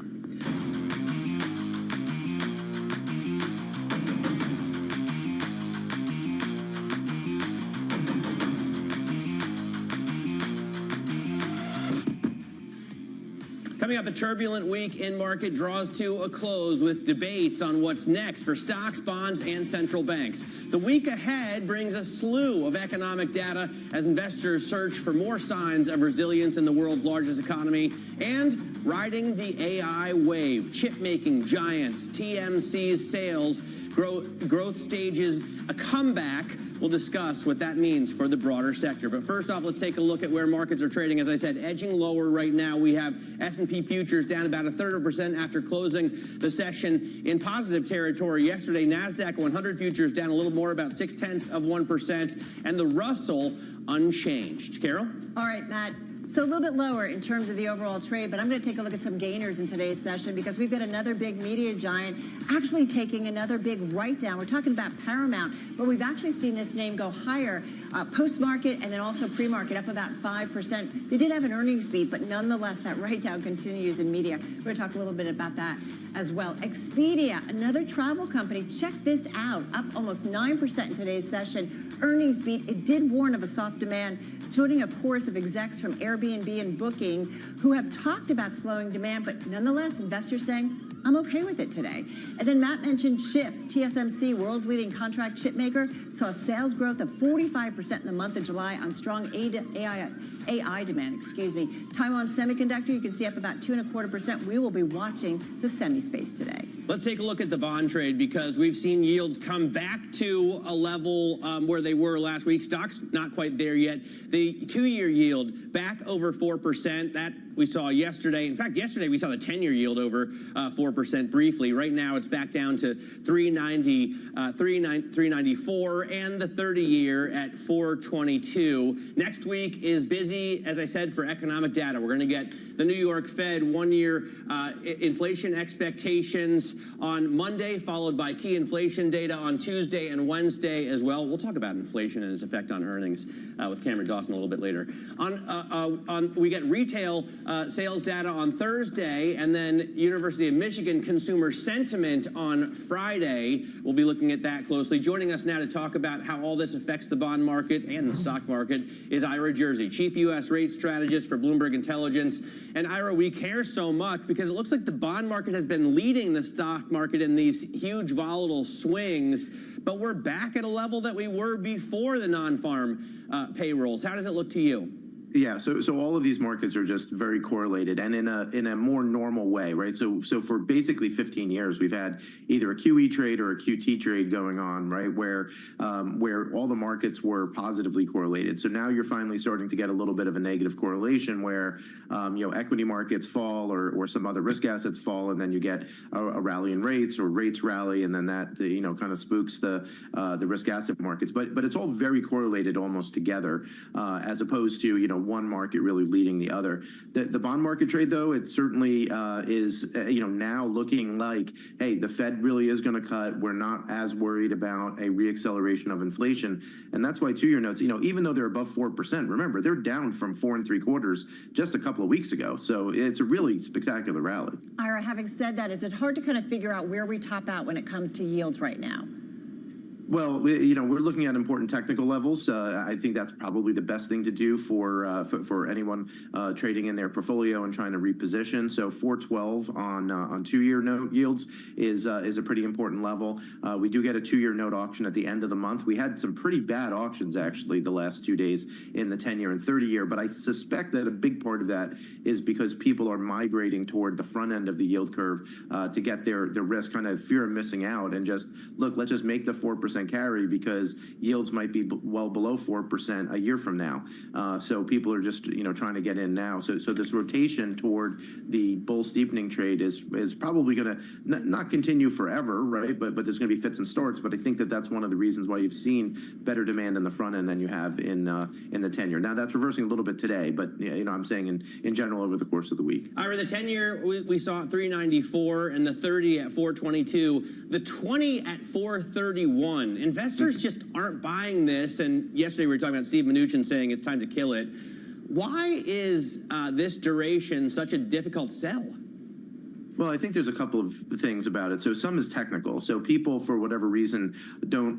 There's something called treasury strips, which are basically zero coupon long-term bonds, but they're stripped from a different instrument, and nobody strips anything shorter than 30-year bonds. So that's one of the reasons why technically the 30-year, when you look at it, the amount outstanding on the Bloomberg terminal, and you do a DES, the number that you see there isn't really the free float, because people have stripped it and people kind of put them away in their portfolios. So the 20-year, there's a fair amount of supply. It's not something that is a large part of the index, which I think is another big issue. And then its duration is not meaningfully different from a 10-year or a 30-year. So because of that, there's just, people just don't naturally need to buy a 20-year bond, because it doesn't fit their profile for the risk that they're trying to hedge. Right. Insurance companies don't buy it, for example. They buy 30 years. Hey, Ira, just got about 20 seconds here. Next week is a big one in terms of economic data. 2 inflation prints, and we also get a read on retail sales. What do we need to know right now?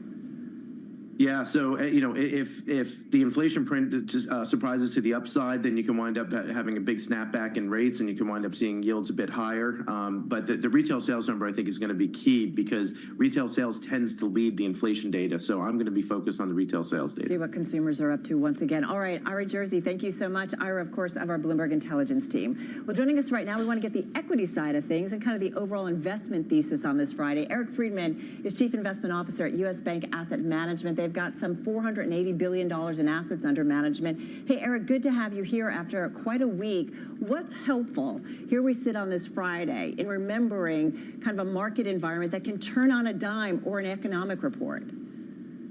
Yeah, Carol, great to be here. And your team's done an awesome job this week of covering all these cross currents. I think there's really 2 things that we'd separate for viewers and for listeners. Number one is that we think a lot of the chatter, and I should say the volatility earlier in the week, was a function of that Japanese carry trade. I know it's been that's been covered ad nauseum, but that, the fact that you had the Japanese equity market decline by 20% in 3 days, like, that's significant. So the aftermath is still being absorbed and digested. We don't think that fundamentals got worse by 20%. We don't think that there's a significant read-through per se, but we have to be respectful of the price action. So again, we would isolate, if you will, the Japanese carry trade issue from the issues that are in front of us in terms of just does this economy grind higher? We think it does. We think it's going to be a gradual slowdown. I loved your poll on Twitter, the artist from knows Twitter on, swipe left for soft landing, swipe right for recession. We're more in the soft landing side. So we still think that the bias for consumers will be a gradual easing. There'll be some more differentiation across consumer types, but we're still very bullish on the prospect for diversified portfolios. So we, really camp us in the optimistic, camp, if you will, in terms of what portfolios will look like for the rest of this year. I should point out, in my poll, swipe left for soft landing, 55%. Swipe right for recession was 45%. All right. So I don't know. I don't know how. Don't ask me about the standard deviation on that. Eric, you have a great roadmap for, the kind of blow up that we saw this last week. When talking to your clients, you told us you pointed out phase 1 was the triggering, and that was, the BOJ and the Fed on Wednesday, then the non-farm payrolls number on Friday. Phase 2 is price discovery, and that's where we have all this volatility, right? And I guess the positioning in terms of the carry trade is in there as well. I'm pretty sure we made a great full screen for this. So there we go. See? And the phase 3 is fundamental assessment. That's, I guess, what's coming next. You're concerned about overzealous, let's say, earnings estimates for 2025, right? Is that part of phase 3? Yeah, it really is. That's a very well characterized, phase transition, the way we're thinking about things. We think that in terms of position squaring, we're kind of not all the way through that, but we're mostly through that right now, Matt. I think the key thing for us is that if you're in our chair, you start to look pretty quickly at 2025 earnings. And based on, the great work that Bloomberg does, there's a 14.5% earnings growth baked into the S&P for next year. After a year, we actually had earnings grow likely 10%. That's a pretty high growth rate.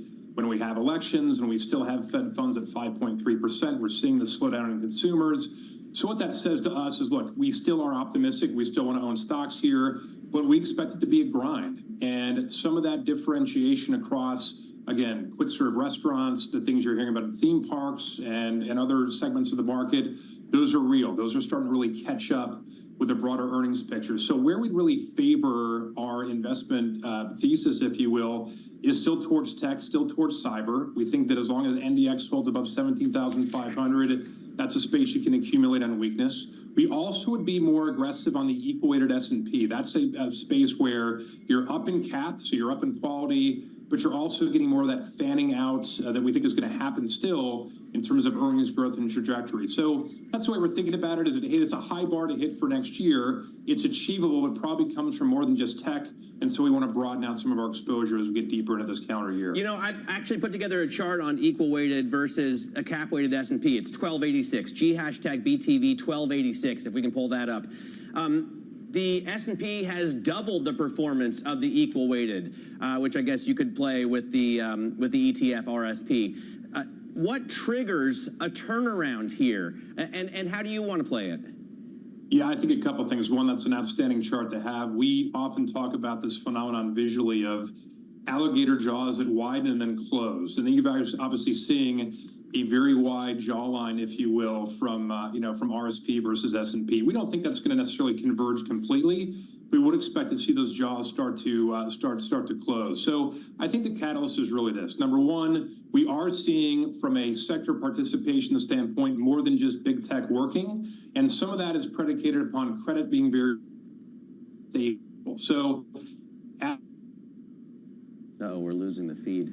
Yeah, we're losing the feed. The Zoom is Yeah. falling. Anyway, Good we stuff, appreciate it. Eric Friedman there, U.S. Bank Asset Management. Great to get your take. Hope we get to have you on again soon. Let's get another check on where futures are trading. We got 20 minutes to go until the open. We're still down 0.25% on the S&P. NASDAQ futures down a little bit more, which is interesting, Carol. Why? Because tech stocks, you know, we had such a blowout number from TSMC, right? Yeah, I'm going to watch the semiconductor space today to see whether or not we get any kind of lift. I also think this is going to be a day. What happens into the close? We've got low volume, probably low activity. It does feel like an August Friday in the summer here. So curious to see what happens. Finally, a slow August Friday. Let's get a check at what's going on in the stocks right now. The individual names moving ahead of the opening bell. For that, we bring in Abigail Doolittle. Abby, what do you see? Well, of course, we still have earnings movers to get through. Let's take a look at the shares of Unity Software. Well off of their pre-market lows, but still down about 2.1%. This, of course, is the video game tool maker.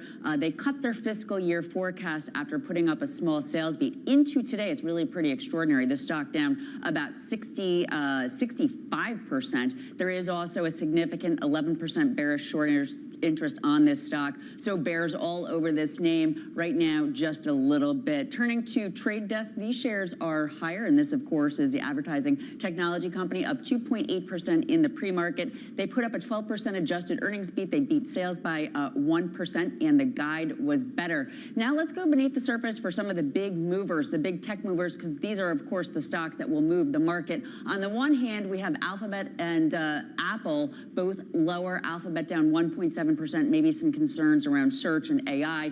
Apple down 0.9%, I would say, on the possibility of technical selling. This stock still looks like it's going to go sub 200 if the bears get back into motion. On the other hand, we have very small gains for Microsoft, and then, of course, the dividing one, Carol, the decisive one, I should say, NVIDIA up slightly. But if this one were to join Apple and Alphabet, it could really turn into a little bit of a bearish Friday. Right now, just small losses, though, heading into the open. Yeah, with investors so skittish, it doesn't take much. All right, Abigail Doolittle, thank you so much. Coming up, everybody, a key bellwether for AI demand. Speaking of tech and the semiconductor space overall, kicking into high gear in July, we are talking Taiwan Semiconductor. Sales are soaring, and we wonder, could that kind of help the turnaround in the group that recently tipped into a bear market right now? Taiwan Semi, 2.4% higher in the pre-market. This is open interest on this Friday, and this is Bloomberg.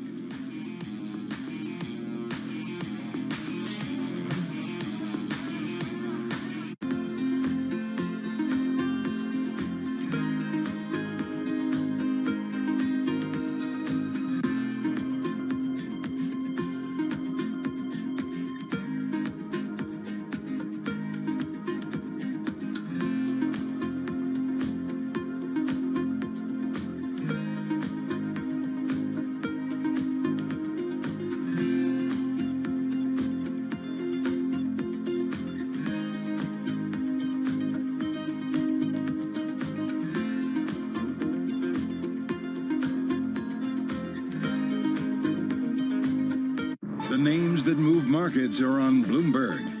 You know, with all due respect and thoughts and empathy and sympathy for the people who are suffering at the moment, and there are plenty. It's not just Ukraine and Gaza, it's in many other corners of the world as well. But I'm constantly surprised by the level of resilience and the capacity to actually bounce back from those traumas. So I have faith in the human beings and their capacity to respond to adversity. We've seen it. You know, look, earlier in the pandemics, we thought that the world was coming to an end, right? It hasn't. Nobody thought that vaccines would come up in such a short period of time. And every time we have to constantly resurrect this spirit of resilience. But are you hopeful that I'm always hopeful. Oh, come on, we have to be. We have to be. Bloomberg. Context changes everything.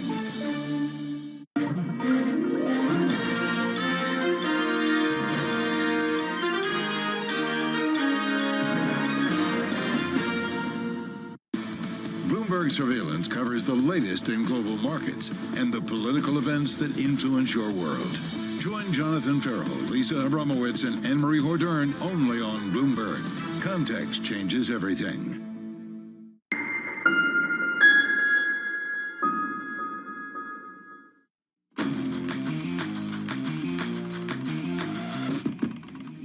Getting out of high interest to look at what's making headlines around the world. An earthquake near the coast of one of Japan's southern islands prompted the government to issue its first ever warning of a mega quake. The country's prime minister called off a planned trip out of caution. Bullet trains ran at reduced speeds, and some chip-related factories temporarily halted production.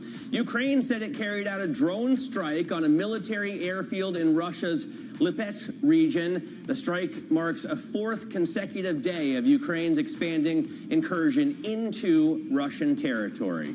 And you know who likes Palm Beach? Larry Ellison. He's buying a luxury hotel for an undisclosed amount in the same Palm Beach enclave where he dropped $173 million on a residential compound 2 years ago. The property has long been a retreat for prominent families, including the Fords and the Rockefellers. All right, Matt, now he has a couple of places to stay when he goes to Florida.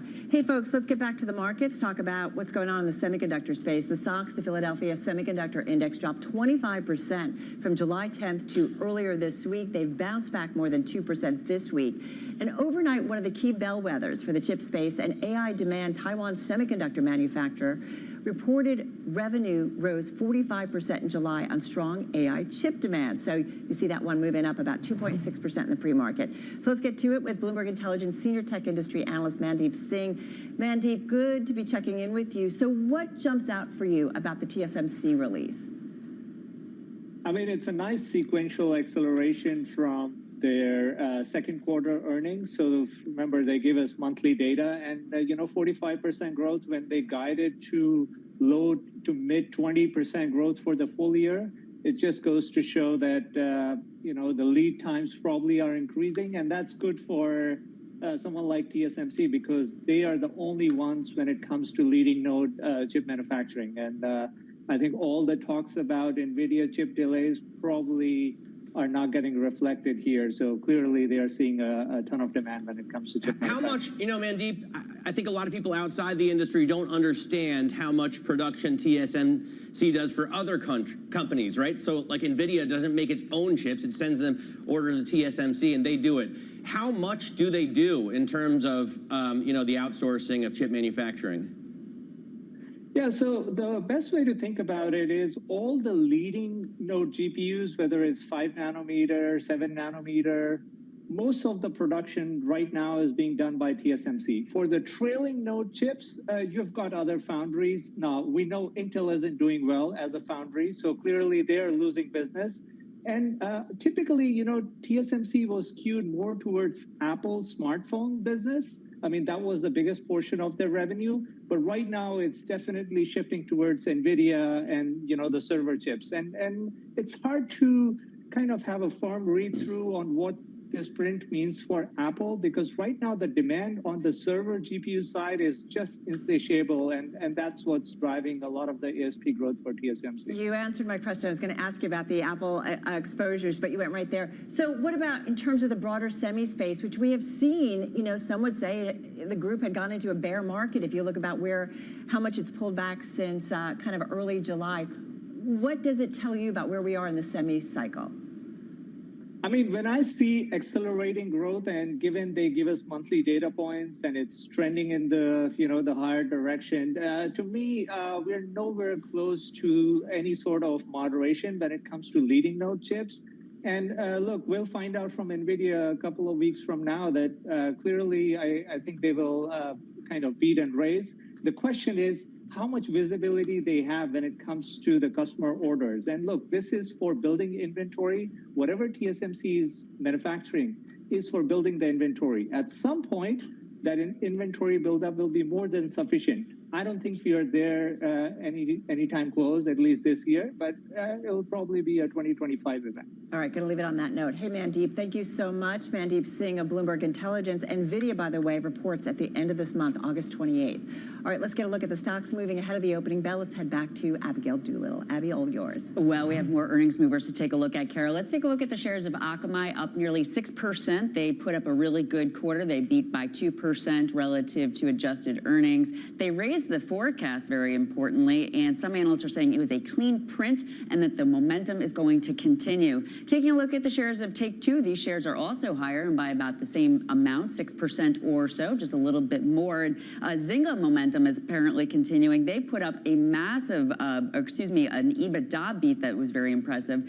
Investors liking those results overall. And then Elf Beauty, this is really interesting because this is the company that put up a massive beat, yet you can see that the stock down 8%. They beat adjusted earnings by 32%, sales by 7.2%, very impressive, but the outlook a little bit light. There is a 4% bearish short interest, and I think, Matt, with the stock up more than 30%, despite all of the Elf beauty products and some that I know who also buy, we're just not doing our part. We're going to have to get out there and buy more to make sure that they can keep that outlook a little bit stronger and help out the stock.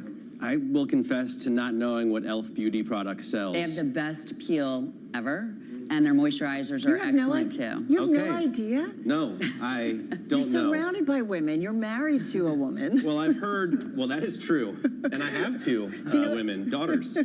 I've heard that if you buy lipstick, what, you're shifting down from buying like a designer dress or something? It used to be called the lipstick index, and it still is called the lipstick index, but in signs of recession, when you don't have a lot of money to spend, you look for those kind of small purchases that give you some joy. And it used to be lipstick, although people are saying that there's a column on the Bloomberg that we've stocked up so much that maybe that's not the case. You just got so much lipstick lying around. Yeah, exactly. I believe it. All right, well, if you do want to save money, you might want to go to one of the big box stores like Costco. It's going to be more difficult if you're borrowing your card from a friend or family member. We'll tell you why in Social Climbers next. This is Bloomberg. Cracking down.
Could face bigger challenges next. It was going to keep Green World Cup. This is a three. As the economic picture. Covering the intersections of Hollywood, Silicon Valley, and beyond.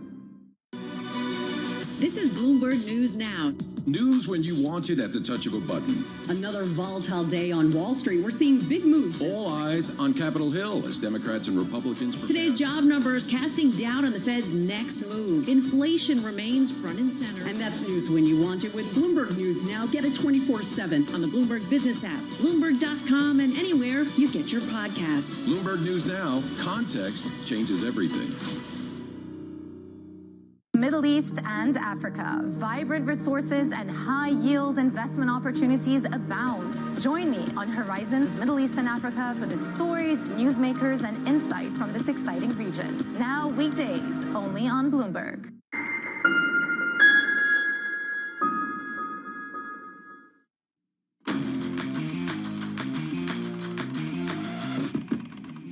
All right, everybody, time now for Social Climbers. That's the companies that are making waves on this Friday morning. First up, Expedia posting an earnings beat in the second quarter, but warning that it is seeing softening travel demand now. The sentiment echoing throughout the travel industry as evidenced by Airbnb's disappointing results earlier. Next up, 23andMe is getting out of DNA testing and into the red-hot weight loss market. The struggling firm planning to launch a telehealth membership program by the end of the month. Users will be able to get a brand name or compounded forms of Novo Nordisk's blockbuster GLP-1 drug. Finally, Costco cracking down on membership moochers. The big box retailer will now require shoppers to scan their membership cards to enter stores. Guests will still be allowed, but they must be accompanied by a cardholder. The news comes on the heels of a $5 membership fee hike that is set to start on September 1st. Now, you can follow all the latest company buzz. Just check out Trend, T-R-E-N, Go on your Bloomberg terminal. Matt. All right, coming up, we're going to speak with Shana Sissel, founder, president, and CEO. All of those titles at Van Ryan Capital Management on why this is a particularly good time for stock pickers. This is Bloomberg.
The linear business is not going anywhere.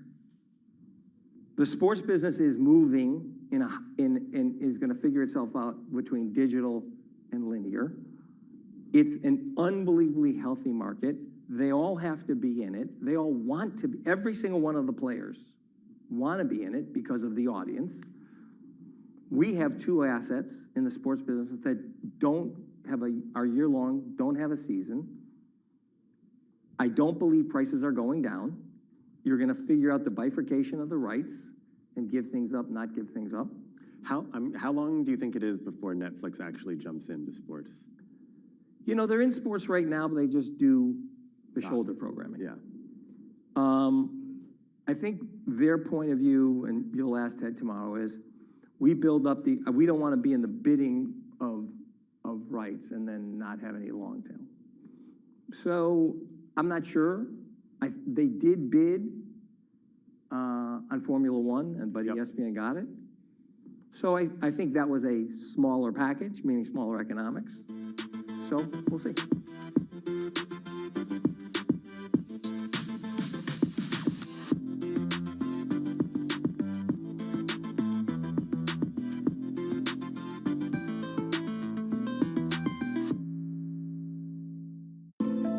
Bloomberg covers the world with unmatched reach and resources. From more than 120 countries, the moment news breaks, 24 hours a day, Bloomberg. Context changes everything. Bloomberg loves earnings. I know it's like your Super Bowl, right? I can't wait. It's like opening presents in the morning. All right, it will be exciting. Nobody covers earnings like Bloomberg.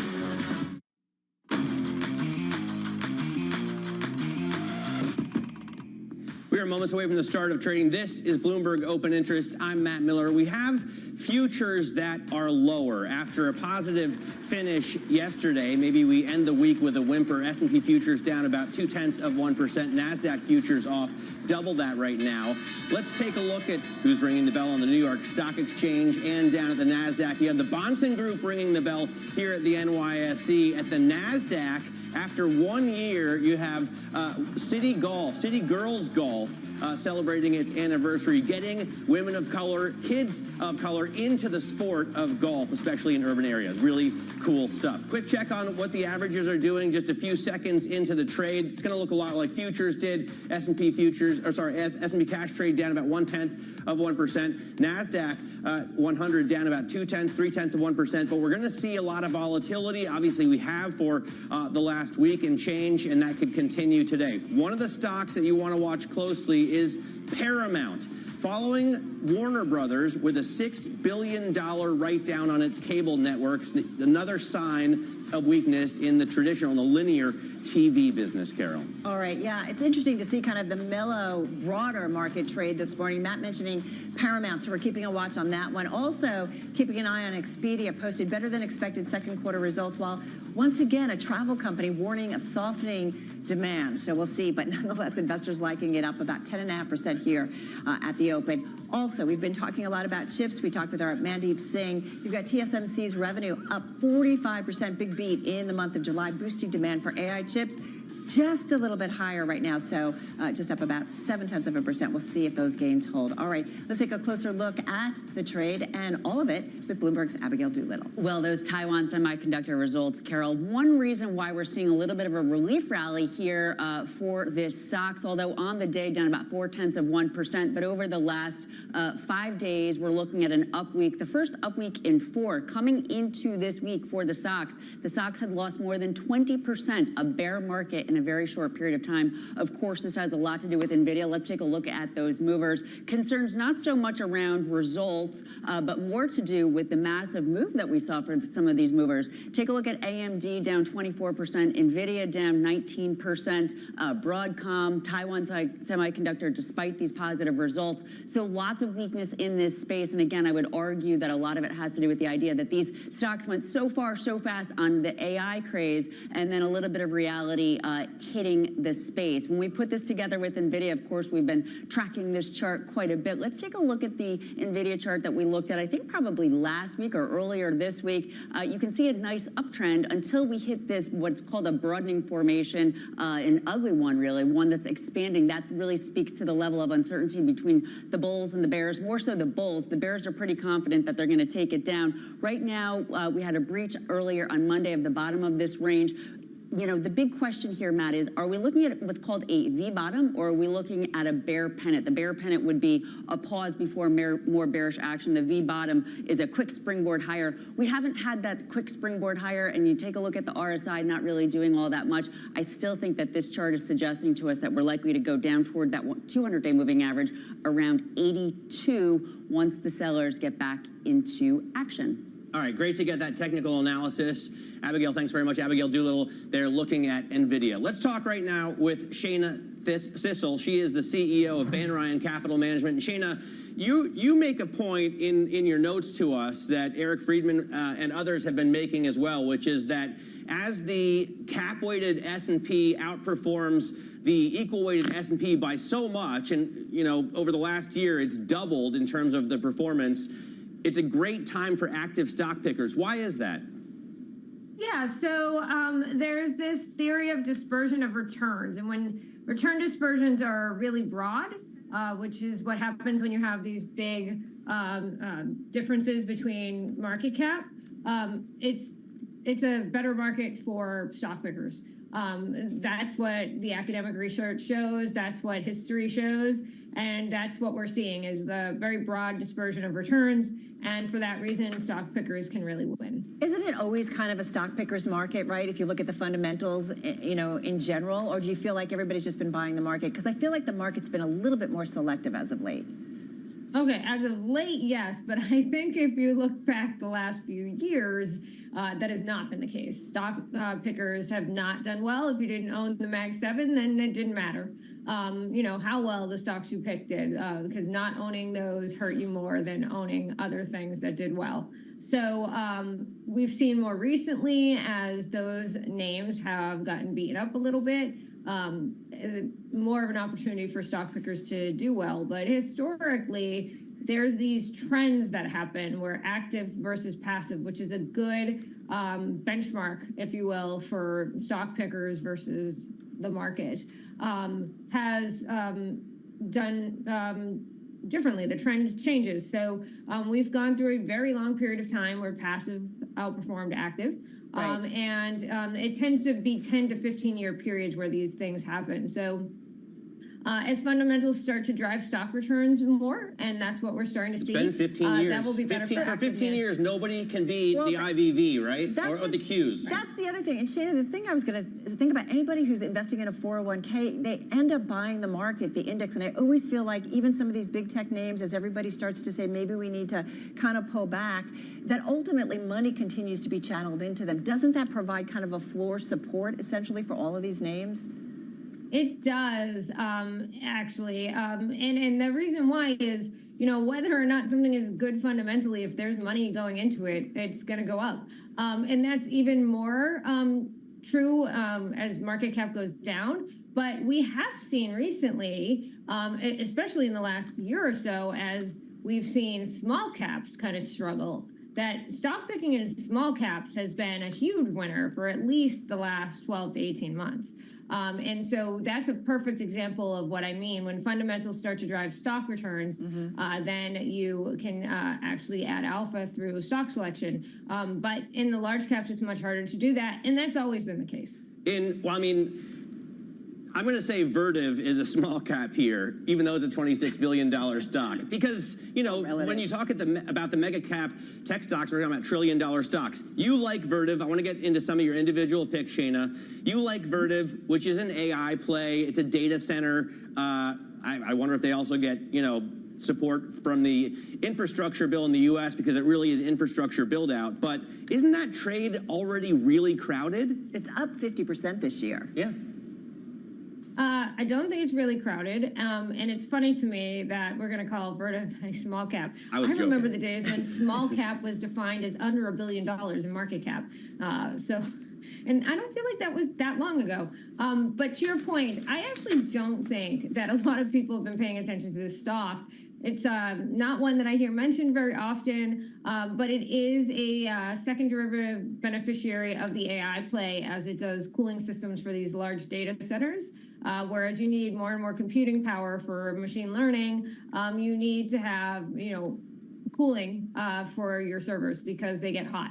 And the more computing power, the hotter they get. So this is a stock that will benefit as we continue to build out the infrastructure to support AI. But I don't think that it's overdone at all. As a matter of fact, you said it's up 50%. Now look at that compared to NVIDIA over the same period of time, and I would argue that it's really not been bid up nearly as much as it could have been. Hey, let's go to Apple, which is another name that you like, and it's down about 9% from the mid-July point. So we've seen somewhat of a pullback. What's the play? And that's, again, one of those big mega cap tech companies. So Apple had some weakness even prior to the sell-off that we've been seeing in the big tech names, largely because there was some uncertainty on whether or not they were going to be able to compete with, Microsoft and others in the AI space. And they came out and they made it clear that they will be able to, but then there was some questions about iPhone sales and a number of other things. And so the stock has been weak for a while. Comparatively speaking, the stock may be down 9%, I think you said, but NVIDIA's down like 20%. So it's actually held up better than some of the other mega cap names. And I actually like the stock, and I have liked the stock since we've seen the weakness in it. I think long term, Apple has like a great moat. Anybody who has an iPhone knows, like, you can't leave the ecosystem and you don't ever want to be the green bubble. So, you know, I think that alone gives Apple an edge, and the stock is trading at a pretty reasonable valuation. So for me, you know, it's an easy thing to say buy this big mega cap technology company, but you know, this is a name that I think hasn't participated as much as some of its peers on the upside, and it's not as beaten up. It's a stock that I would add to at this point. I will lock people out of a chat if they have a green bubble. I want to ask about Novartis. All we talk about is, you know, Novo Nordisk, Eli Lilly, GLP-1s. To my knowledge, they don't really have one there. Why do you like the stock? So, full disclosure, I am here today because of Novartis. They have some game-changing oncology drugs. So one of their biggest blockbuster drugs, which is absolutely changing the game, is their Kisqali drug for women with advanced breast cancer. And they have a number of really blockbuster oncology drugs. So, you know, we can, you know, look at the sexy drugs that are out there related to diabetes and weight loss and things of that nature. But at the end of the day, it's these game-changing oncology drugs by Novartis that I think have the longer-term trends in them, because you know, we're starting to see how things like Ozempic are affecting people in a negative way with long-term use, whereas these oncology drugs, long-term use is keeping people alive, and I think that's a beneficiary. That's a benefit and a tailwind to a stock like Novartis. Beating cancer is something that we all want to get behind, and we're glad you're here, Shana. Thanks so much. Shana Sissel there at Van Ryan Capital Management. Real quick, I just want to show a comp chart. She mentioned if you put up Vertiv against Novartis, and I put it up also against the Qs, it's really underperformed. So maybe it's not too NVIDIA? Do you mean against NVIDIA? Sorry, against NVIDIA. Yeah, NVIDIA is here in orange, and Vertiv is the white line there. The Qs are yellow. So it's definitely got some room to run if you think it's on the same path. If it's comparable. And I always feel like when we talk about NVIDIA, it's kind of in its own class, and it's way ahead of the pack in terms of the AI play. But I guess time will tell, right, if everybody can catch up. All right, coming up another day, another big media company with another big write-down. Yet this time around, wait, what? It's rallying. So what gives? The media roundup when we come back right here on Open Interest. This is Bloomberg.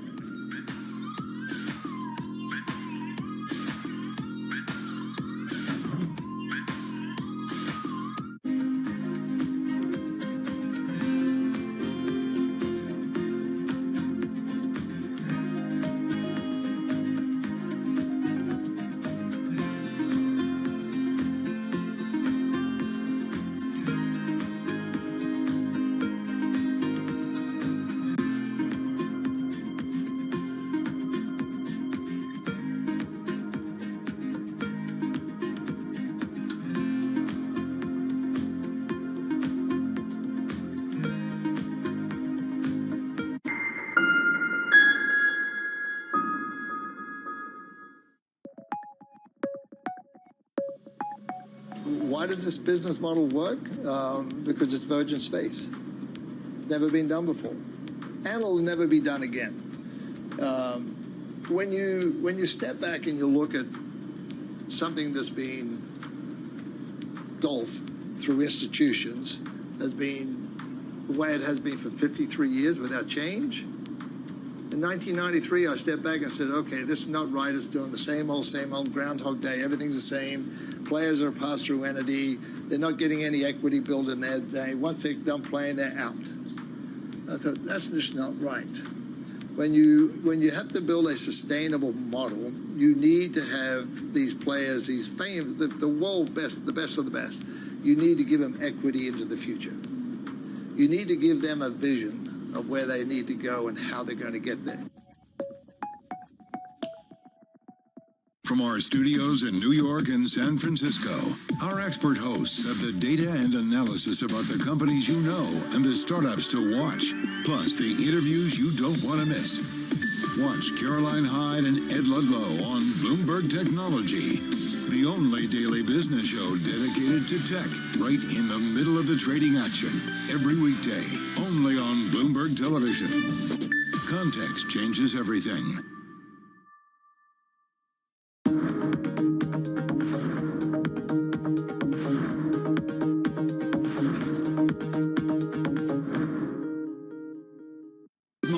Good morning. This is Bloomberg Surveillance. Welcome back to the opening trade.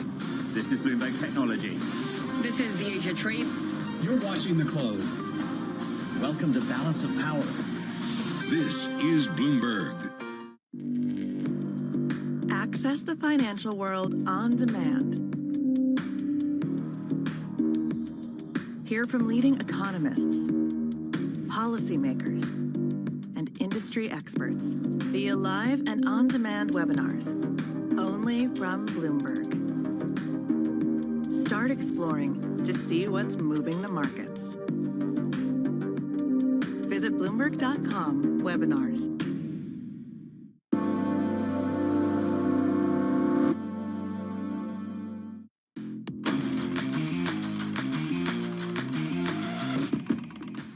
All right, everybody, just about 15 minutes into the trade on this Friday. This is Bloomberg Open Interest. Let's get a quick check on stocks. And as you can see, we've got the S&P 500, call it little change. Kind of interesting after the week that is or was almost down about 0.1%. NASDAQ 100 watching the tech trade also just a hair lower, down about 0.2%. To the small caps, kind of the same thing, very quiet, probably low volume. We expected that kind of going into the trade, just down about 0.1%, Matt.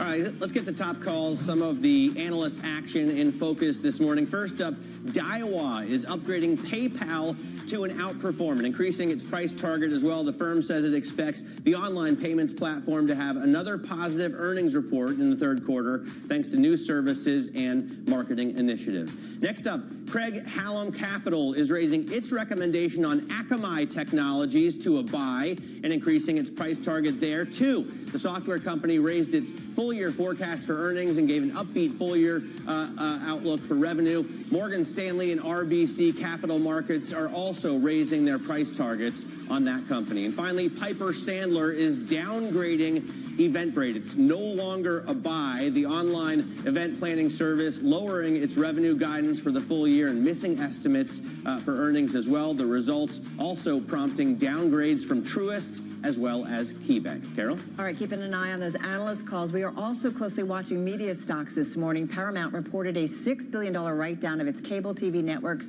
including Nickelodeon and CNN, but the company did report its first ever quarterly profit for its streaming business. The company also announced cost-cutting measures. Also looking at production studio Lionsgate shares after a miss on revenue in the fiscal first quarter. Stock just up about 1.25%. The company says it is still reeling from those Hollywood strikes that delayed its production timeline. So let's talk a little bit more about broadly what's going on in the specifics of these two companies. Bloomberg's Hannah Miller has been reporting on these earnings. You've had a really, really busy week. We know that. Paramount, help me make sense, because we've got the stock rallying in today's session. I'm thinking about Warner Brothers, 24 hours ago, that dropped about 9% on its big write-down. What's the difference? Well, Paramount still has this Skydance deal that is supposed to be finalized in the first half of 2025. So that would be a merger with Skydance Media. And that has introduced a lot of unknowns in what's going to happen here. There's still a lot of bullishness around this deal coming through. So Skydance is Larry Ellison's son. He's coming to buy Paramount. I believe his name is David. Okay. What's he going to do with the streaming business in terms of, because they're writing down the traditional linear networks, but they've got the streaming business that for a lot of companies is growing. In Paramount's case, it doesn't look like it is.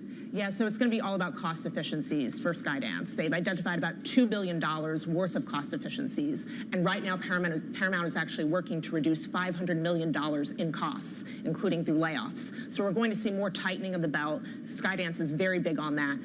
So it's going to be very interesting the next few months as we see this play out. Hannah, in general, in terms of what's going on in the media space, nothing new. We've been talking about that people are moving away from linear television, right? And then it's all about streaming. Is this just a continuation in terms of the stories that we're seeing this week? Yes, that's right. We're probably going to see more media companies reevaluate their traditional TV networks and perhaps do they more go right away now. at some point? Can they go away? They still make a ton of money, right? They do, yeah. They're still cash cows. They're just not rising stars. Yes, exactly. It's, investing more in the streaming businesses, perhaps looking at joint ventures, partnerships where you can strengthen your streaming business, combine forces. But right now, traditional TV is struggling. Everyone is reevaluating and looking at, how the market conditions have changed rapidly over the past 2 years. Business Week just did a story about CBS, like basically having like the top shows and constantly kind of churning out things that people are watching. But what shows are on CBS?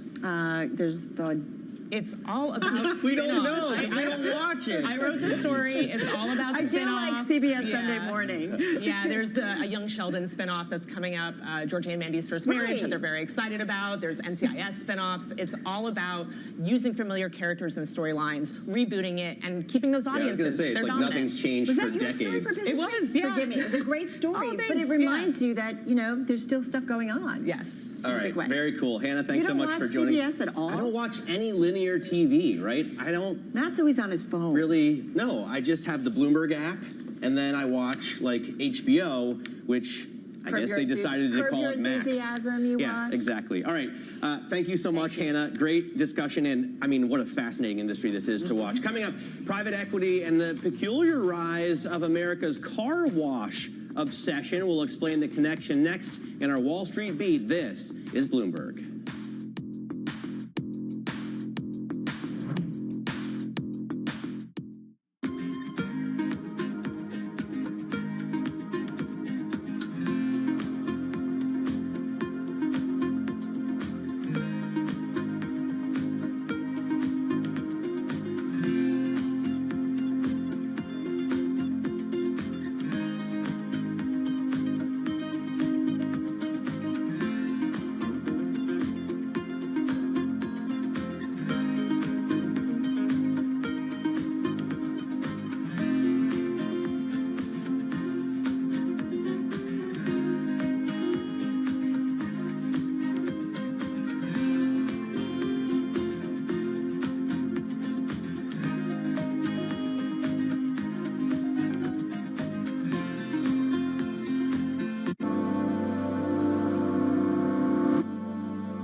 Fixed income fix. Watch Bloomberg Real Yield every Friday right here on Bloomberg. Context changes everything.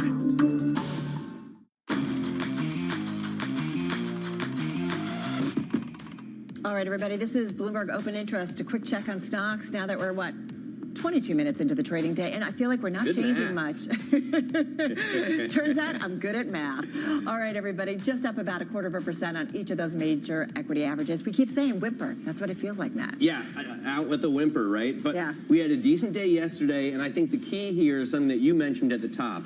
It doesn't feel like there's a lot of fear. It's just kind of boring. I normally wouldn't say that, but I think that's good news right now. Yeah, I think it's good that we all just kind of calm down and take stock of where we are. So having said that, you got something to do. Yeah, I want to talk. Well, I love to take my car to the car wash. Time for a Wall Street Beat. The U.S. car wash industry is growing like never before thanks to private equity. From New Jersey to California, cities and towns are feeling the sometimes unwelcome effects. Now some have decided to slow the surge.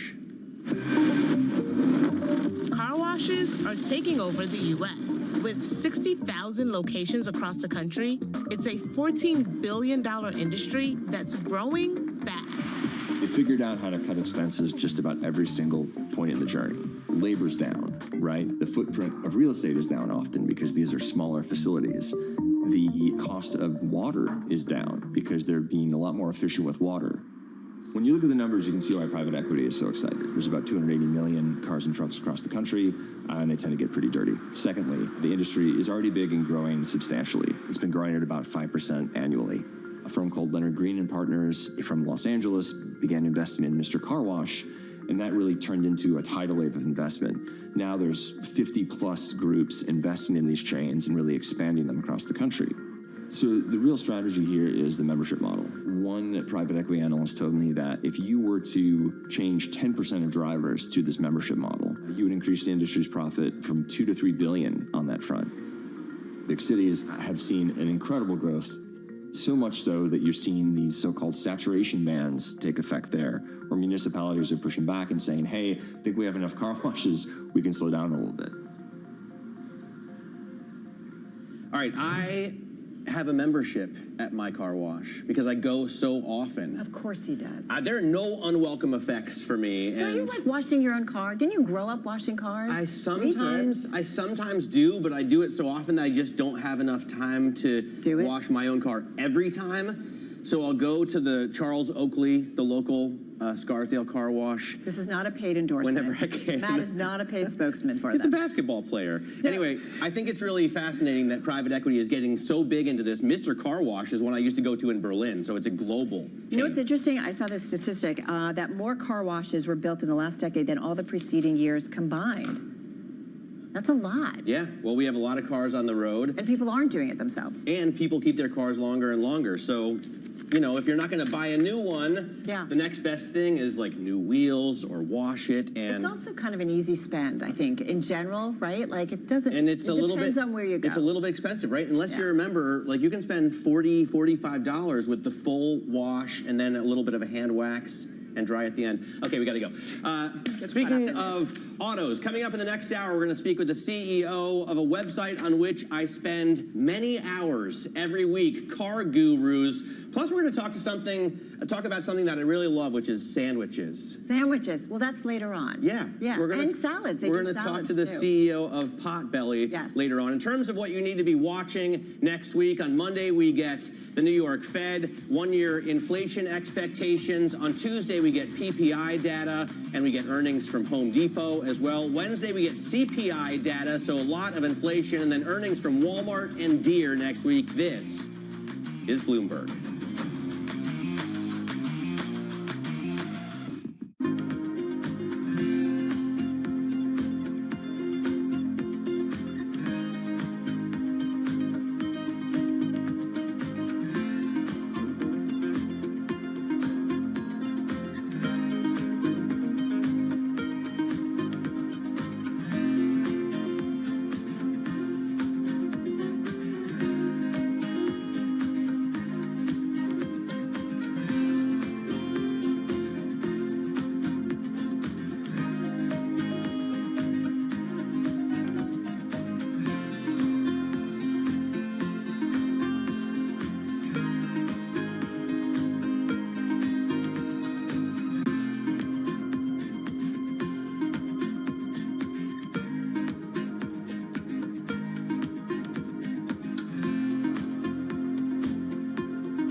Arch has laid plenty of groundwork for future revenue, but for now, Mark Messler's most pressing challenge as CFO is conserving capital. You have to have the short-term discipline to sort of circle the wagons around cash. I mean, cash is oxygen. I know where every ounce of cash is going, and but we also have to be nimble around that as well because things change by the day. Archer went public in 2021 in a reverse merger with a SPAC, Ken Moelis's Atlas Crest Investments. Through August 2023, the company raised over $1 billion from investors, including Stellantis, Boeing, United Airlines, and Cathie Wood's ARK Investment Management. Does that ARK investment open doors for you to bring in different kinds of institutional money going forward? It does. I mean, I think there's a lot of credibility that comes in with an investor like ARK. As I think about, my top targeted list of investors over the next 2 to 3 years, an investment like that gives us some credibility and gives us a little bit of staying power as I go in and talk to other investors. With the SPAC pipe now closed, Archer's facing a new phase of raising capital. I know the folks who aren't willing to invest right now may have large pockets of investment in the future. So I want to be in front of them. I'm wanting to show them progress. I want to create credibility with them that we are marching towards our goals of commercialization.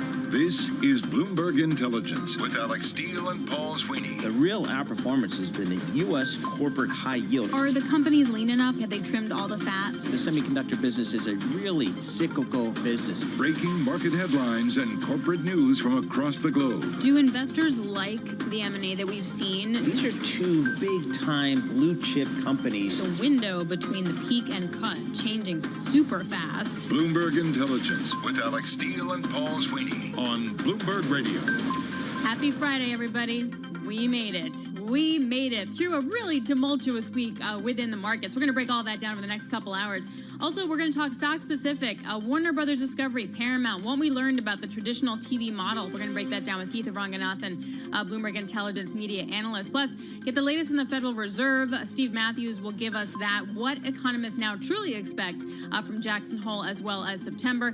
And Adam Coons, Chief Portfolio Manager over Winthrop Capital Investment, will give us his take on the markets. And Sean Donnan, Bloomberg News senior economics writer, on the big take story, which you cannot miss. It's talking about the swing states and their economic reality. I'm Alex Steele, and I'm here with you for the whole 2 hours, along with Jen Ryan, because Paul is not sunning himself on the beach because it's rainy and gross, but he's off, so there is that. Maybe he's seeing Deadpool. But first, let's get you caught up right now with a business flash with Lisa Mateo. Lisa? Yeah, I'm definitely going to see that this weekend. Thank you. Good morning. Market Drivers brought to you by IBKR. With Interactive Brokers Forecast Trader, you can trade your views on key economic and climate indicators. Visit ibkr.com/forecast and get started today.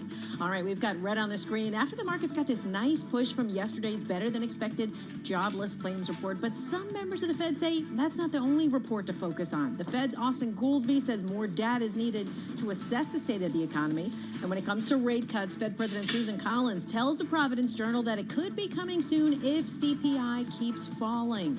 And finally, the Fed's Jeffrey Schmidt said he's not ready to support a rate cut with inflation above target. Right now, we have the S&P 500 down 0.1%, or 9 points at 5,309. The Dow down about 0.1%, 59 points, 39,383. The NASDAQ down 0.4%, 70 points at 16,590. We have the 2-year yield at 4.02%, down 1 basis point. The yield on the 10-year 3.93%. That's down 5 basis points. Quick check of commodities. We have spot gold lower, 2,427 an ounce. Brent crude, $78 a barrel. WTI crude, $76 a barrel. That is your Bloomberg Business Flash. Alex and Jen. All right, thanks so much, Lisa Mateo. Appreciate that. So Jen Ryan is in for Paul Sweeney. So Jen, last time you subbed, you were thinking about, you're looking for an apartment to buy, right? That is correct. How is that going? We closed last week. Ah, congratulations. Thank you very much. It was very painful. Can you tell by looking at my face? I can. Her face looks like it was painful. So what was like the final decision? Was it, did mortgage rates come down enough? Was it the inventory? Was it pricing? No, we were very, very lucky that on the third apartment we saw, that was the one we wanted. Mm-hmm. And the whole delay was just the preparation and getting this ready. The seller just took ages. It was like I have more gray hairs than no, I know. And it's like you're signing away like your whole life. Well, you are actually signing. I literally did. Yeah. I'm not here. But that's great. Congratulations. Thank you. This is very exciting. See, you can move the housing market even with 6+% 30-year fix. Yeah, me and my own little self and my husband, we did it. Good job. See, this is the kind of story we like on a Friday. Let's get to the broader markets here. It's been quite a week within equities. You have the S&P down now 4 weeks in a row. It has been very tumultuous also. We'll get some individual movers with Natalia Knežević. She joins us from Bloomberg Equities. Also, Jen, you also edit Natalia's stuff, right? I do indeed, and it is a pleasure and a delight. Because she's so amazing. I know. I keep telling everybody this. All right, Natalia, what are you watching? Let's start with Expedia. So we see that the company is soaring today. Well, first of all, gross bookings, which include flight reservations, car rentals, hotels. So they are up by 6%. In particular, the company said that rental business vacation rental business is going back to normal gradually. But it is also important to keep an eye and note that the second quarter revenue increase was largely driven by business-to-business segment, which is really important for the company. But in terms of consumers, like day-to-day travels and vacations, Expedia says that it sees softening demand. So people are getting more cautious. They're trying to find cheaper opportunities, maybe take shorter vacations. So they're trying to trade it down. What's a vacation again? I forgot. Is that where you don't come in and do something fun? Yeah, you switch off. Oh, completely. Okay. Cool. Okay. Yeah, yeah. I don't know what that is either. Yeah, fair enough. On the TV side, by the way, when we worked with Alex, we had a fee when you open an email. If you're on vacation and if you respond, you got to pay $5. Yeah, which no one ever, no. First of all, it was $1 and no one ever paid it. And first of all, it became $5 for Natalia because all of a sudden she was like booking people when she was on vacation. And it was like, okay, seriously, that's $5. Okay, what else are you watching? Sweetgreen, we see that shares are up also because the company boosted full year forecast. Revenue came above expectations. It now sees same-store sales increasing 5 to 7% for this year. And for me, it's also interesting to watch this divergence across different consumer-related brands, right? So we see now Sweetgreen and Chipotle, they are doing much better than other restaurant chains. So we see that not everything is that pessimistic across U.S. consumers. Yeah, I find that so fascinating with Sweetgreen. I mean, I would not be the first one to say on air those salads are really quite expensive. But I guess, or do they occupy some particular space in the fast food chain, sort of like almost not affordable luxury, but it's a little bit more, higher end, and then they're doing better for that reason? Exactly. I think they really benefit from consumers like workers, like people who work in offices because it's super convenient. You can go there and grab a salad. So I think in this area specifically, and in places like New York, we have Sweetgreen near the office. So this is also something that they can really see. This segment is growing. Yeah, I still like my salad deli around the corner. Okay, what else before we let you go? Yeah, so broader markets, of course, we see this choppy trading this week, and I looked at the options positioning and what people are doing right now after this crazy sell-off on Monday. So despite the fact that the market made an attempt to rebound yesterday, people are still pretty cautious and I shouldn't say pessimistic, but they're trying to hedge. So if we look at the ratio that shows the price of options protection versus a 10% decline on the largest S&P 500 ETF that tracks the S&P 500 versus the same option that protects or people can benefit from a 10% rally. So this hedge is now at the almost highest level since 2022 to the downside. So people are trying to hedge possible losses. And again, in terms of specific trades and positions, we see that option traders are betting on the S&P 500 to decline to about 5,000 level by the year end. Yeah, that would be right around the 200-day moving average, and at least they're hedging. Yeah, but I mean, the thing I wonder is, what's your take on what the timing is of this move? I mean, we're at the tail end of earnings season. It's getting to the second half of August, not known for a lot of liquidity kicking around. So what's the story there? So true, but we see that also volatility will probably stays at approximately the same level. Yes, it's higher, but still below historical levels. But we have lots of events such as Jackson Hole, NVIDIA earnings, and then U.S. presidential election. So people see lots of risks coming from these events. Yeah. All right, Natalia, thanks a lot. Really appreciate it. Natalia Knežević, who's working on how to disconnect on vacations. How's that going, by the way? I haven't had vacation since I joined the new team, but I'll see how it goes. Okay, we're going to see how that goes. Okay, let's get some other movers here because Paramount and Warner Brothers Discovery are still really taking it on the chin in that the TV side of the business, that whole business model just continues to melt down.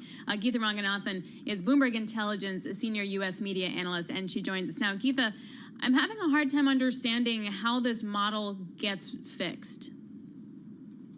It doesn't.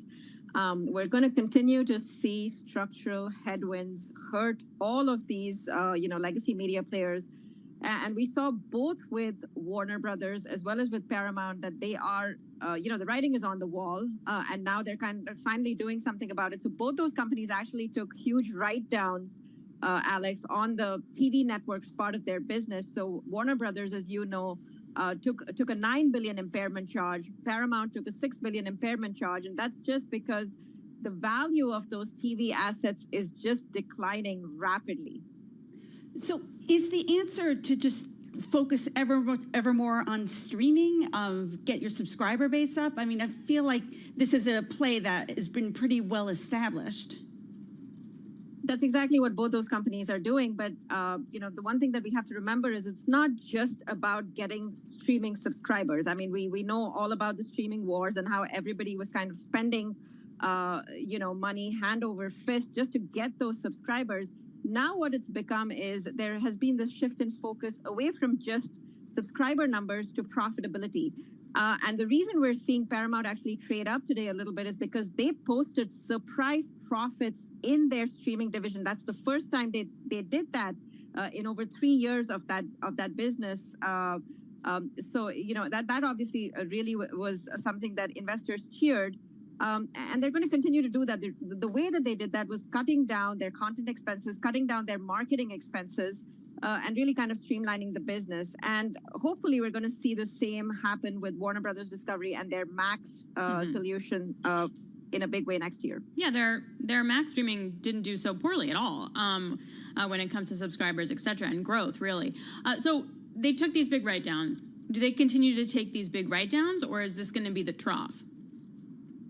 I think this is the trough. I think with Warner Brothers Discovery, the problem really is not just, that the TV network business has been under tremendous pressure, but the problem for Warner Brothers in particular is they have this NBA deal that has kind of really been hanging like a sword over their heads. They've actually lost the rights to the NBA. They lost it to Amazon and NBC. And that creates a lot of uncertainty for them going forward because, as you may know, live sports and news are really the only things that are holding the TV ecosystem together, and kind of not having the sports, and especially something as valuable as the NBA, is going to be very, very damaging to them. And they realize that. I also sort of wonder how much these streaming companies can squeeze out of their viewers, because you see Disney raising prices, you see other companies raising prices.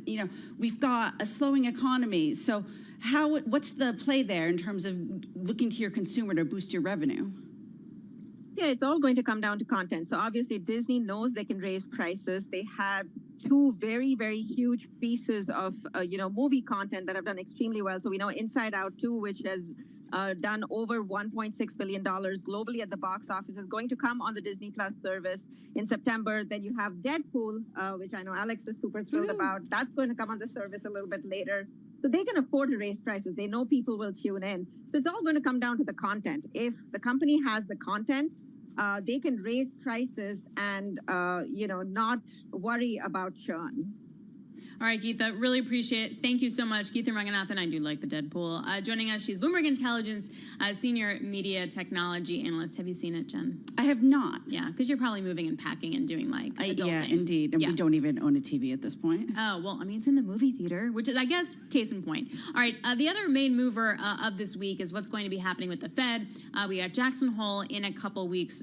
Fed Susan Collins coming out today saying that rate cuts could be soon if inflation keeps falling. She says, my outlook for a continued gradual reduction back to our 2% target amid a healthy labor market. That does not say to me a 50 basis point cut in September or an emergency rate cut.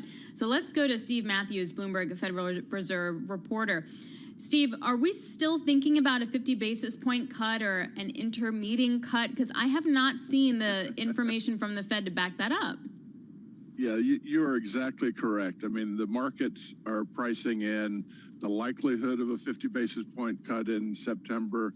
We have heard from, the Kansas City Fed president last night, the Chicago Fed president, Boston Fed president, Richmond. None of them are saying, anything that would indicate that we're going to get 50 basis points. And of course, there is a lot of data We get CPI next week. We'll have another. I mean, the meeting is not until mid-September. We'll get another jobs report. We'll get another CPI report. I mean, we get 2 CPI reports. So there's a lot of data that could sway things. But from what we've been hearing so far, there's no indication that the Fed is interested. And in fact, what Powell said, Chair Powell at the last press conference, which was just last week, was that they were not thinking about 50 basis points, and there's no reason to believe that that's changed. I found that fascinating, the extent to which the calls for 50 basis points develop their own momentum. But it's interesting now to see this survey that really sort of puts that to rest in a certain sort of way. But I guess I wondered if you could talk a little bit about the remarks from the Fed recently that they're going to be putting increased weight on the full employment mandate. What does that mean as a practical matter, and what should investors be looking for between now and the meeting? Well, what that means is really for the last 2 years, I mean, inflation peaked 2 years ago at if you look at CPI, it was over 9%. By the Fed's measure, it was over 7%. And at that point, they were focused strictly on what can they do to bring inflation down. And you also had the unemployment rate under 4%. Now you have the unemployment rate, which has risen to 4.3%. And has been rising, you know, somewhat unexpectedly, more than the Fed expected anyway. And therefore, they're saying we're going to be paying attention to both sides of our mandate. We're not just focused on inflation, even though inflation hasn't quite come down to 2%. So it's not just the inflation figures that will matter. It will be the employment figures that will matter. And those that are predicting 50 basis points, and they changed a couple of big firms, JP Morgan, Citigroup, changed their calls to 50 basis points after the last jobs report. And that was because the jobs report was very disappointing. But they're kind of making the assumption that that is not just an outlier, that that's going to continue. So we'll see if they're right.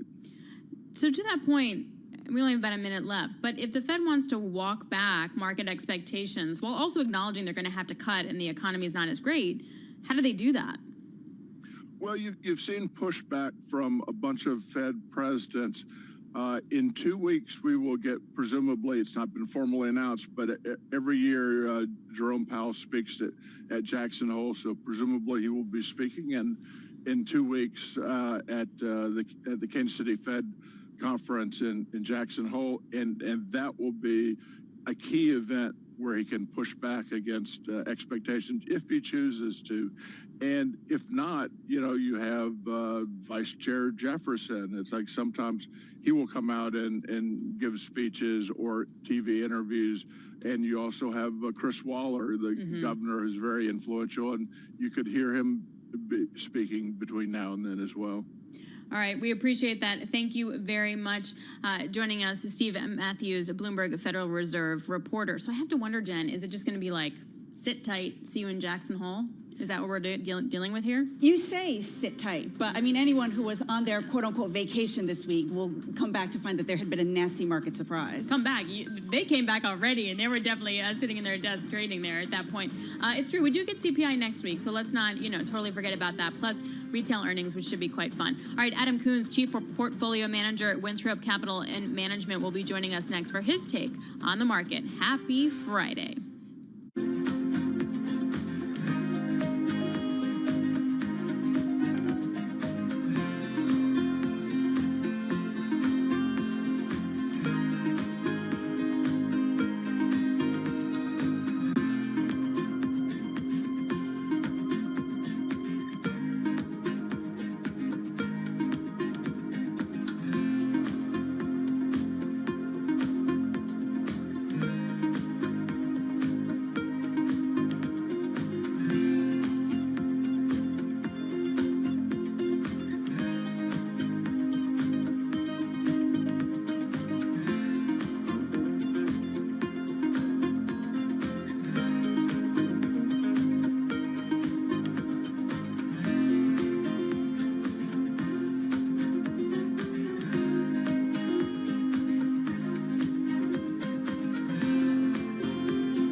markets, headlines, and breaking news 24 hours a day on Bloomberg Radio, Bloomberg Television, and the Bloomberg Business app. This is a Bloomberg Business Flash. From the Bloomberg Interactive Broker Studio, I'm Lisa Mateo. A wild week for markets, ending kind of flat as traders remaining cautious. At Bank of America, Michael Hartnett says the turbulence in global financial markets has yet to reach proportions that would signal worries about a hard economic landing. And then there's a Bloomberg survey says the Fed is expected to reject calls for a jumbo cut in September, with most economists forecasting a 25 basis point reduction. We go to NASDAQ futures, up 0.1%, 27 points down. Down about 0.1%, 52 points. The S&P 500 up about 0.1% or 5 points. We go to the 2-year yield, 4.01%. That's down 1 basis point. The yield on the 10-year, 3.94%, and that's down 5 basis points.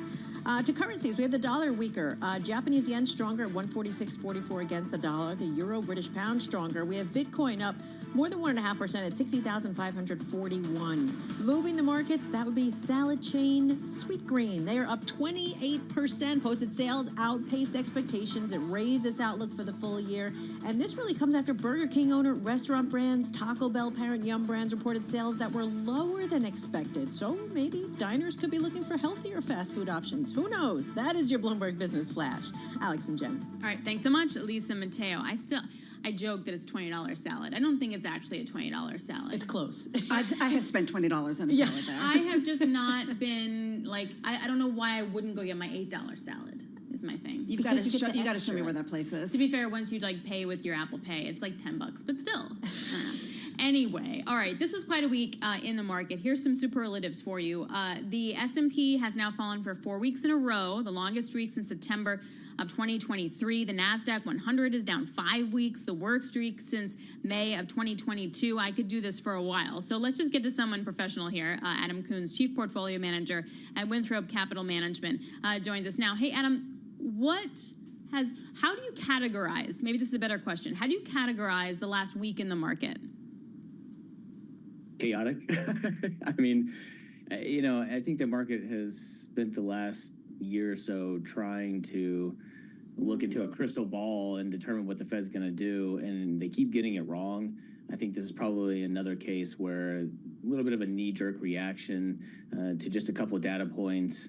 And I think we're going to need to see a lot more for the Fed to really take any action to decrease interest rates at this point. So what's your call on how people should be thinking about this? Is it something where people should just sit tight, or is there some positioning recommendations you've got? Well, I mean, the data is still at least showing that things are slowing and things are deteriorating to a degree. I think just the magnitude of it is still uncertain, and really it's the point about determining what the Fed's going to do with the data in the next couple of months. And so I think when you look at how to position a portfolio right now, it is still wise to start to, position more defensively. You've got to look at maybe not necessarily decreasing your equity allocation, but maybe increasing to things like quality. If you're looking at factor exposures, you're increasing quality, you're decreasing some of your high beta growth, maybe looking at more dividend paying type stocks, and maybe even looking at some value. So I think you want to start to tilt towards what most would kind of consider lower vol, somewhat defensive names within an equity strategy. But ultimately, I mean, I think the best trade right now still are long duration bonds. I mean, no matter what the Fed does, I think when you look at, what trade has an asymmetric risk to reward profile, it's still that very seemingly boring trade, because if the Fed sits tight, most likely they're going to really kind of push the economy to further downside because they've held off too long. But then if they do start to decrease rates, you'll start to see interest rates come down, and you'll benefit from that too. So I think those are two different ways, whether you're in the fixed income space or whether you're in the equity space, how we're playing it right now. Is it also an opportunity to buy the dip? I mean, I mentioned that the NASDAQ 100 has its worst streak now since May of 2022, because it's down about 5 straight weeks. Truist said, look, there's a double-digit percentage sell-off. Let's go buy some technology sector. Let's move it to overweight. Is that also a strategy here? I do, and it's kind of in that same category. I would buy the dip, especially in tech, but particularly in the higher quality tech.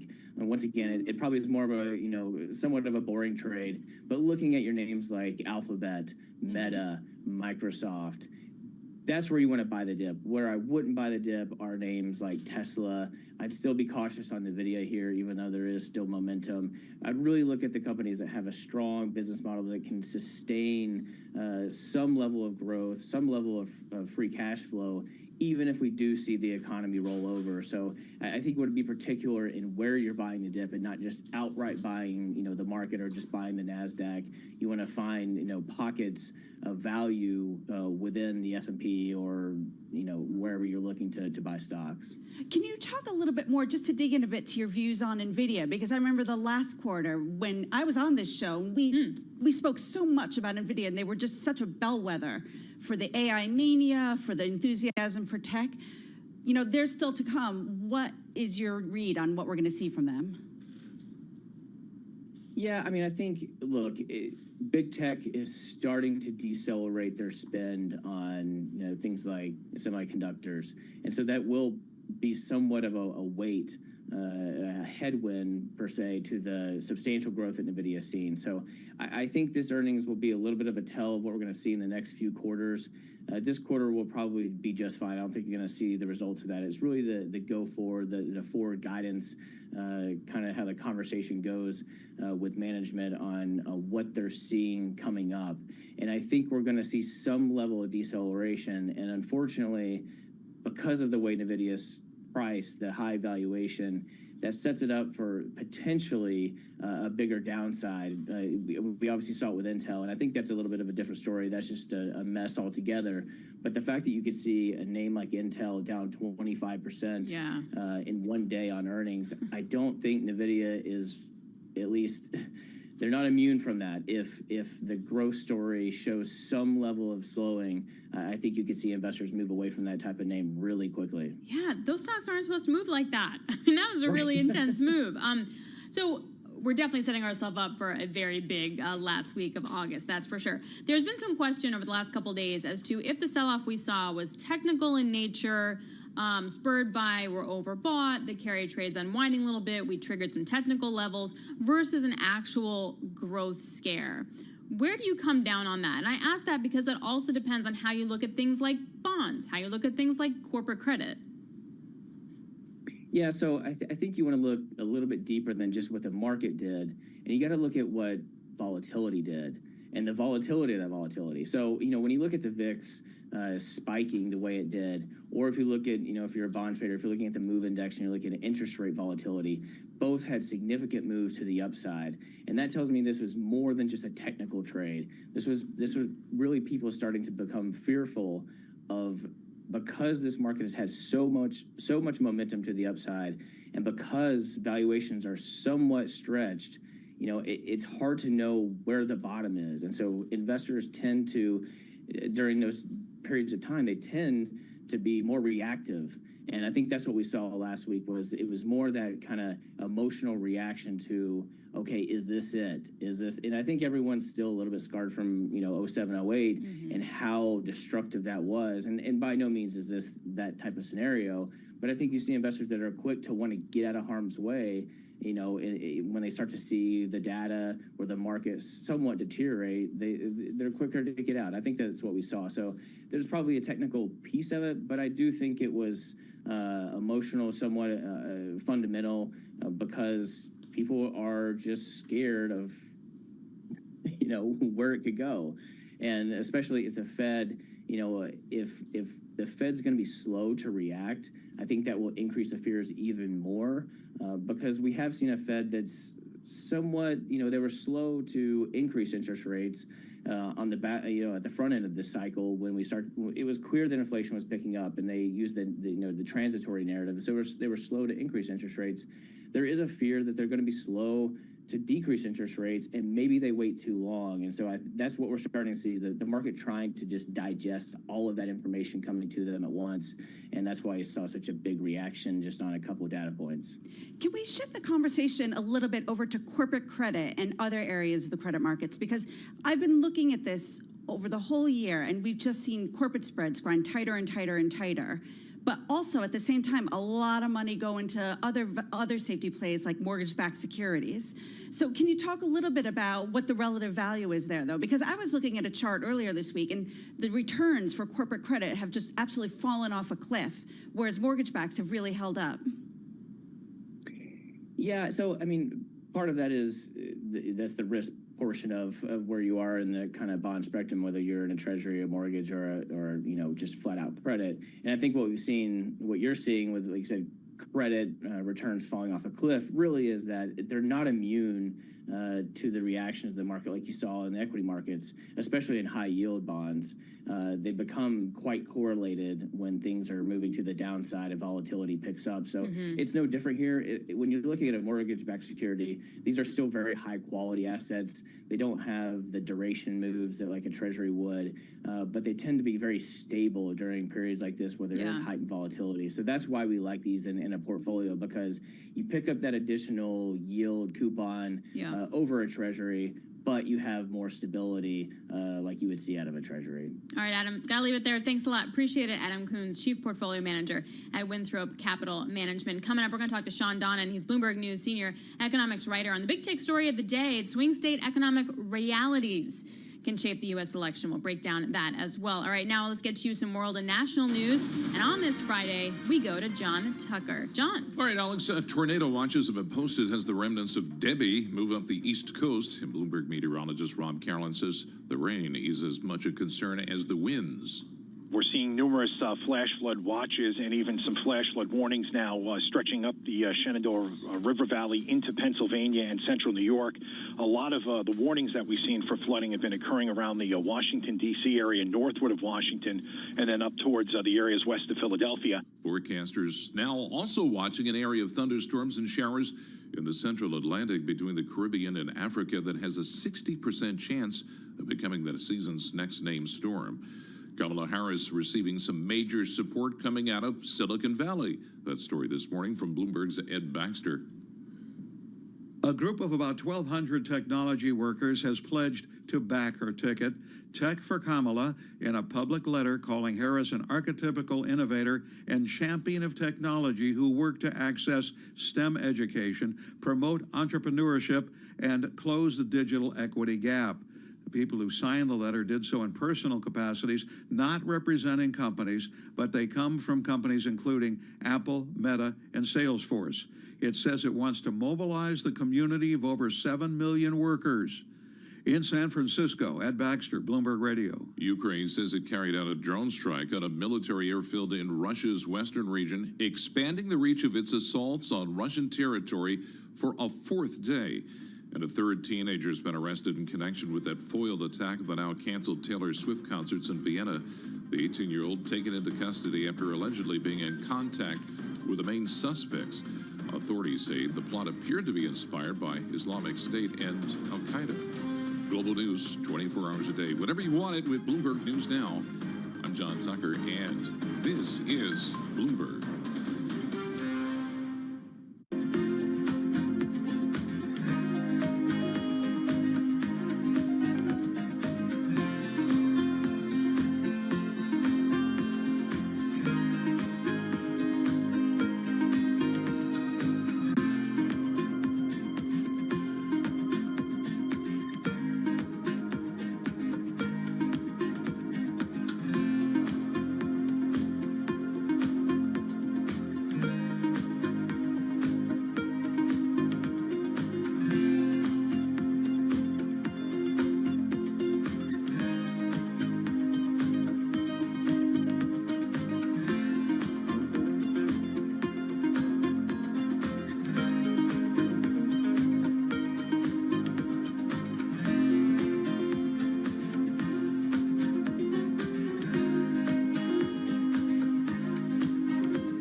Markets, headlines, and breaking news 24 hours a day on Bloomberg Radio, Bloomberg Television, and the Bloomberg Business app.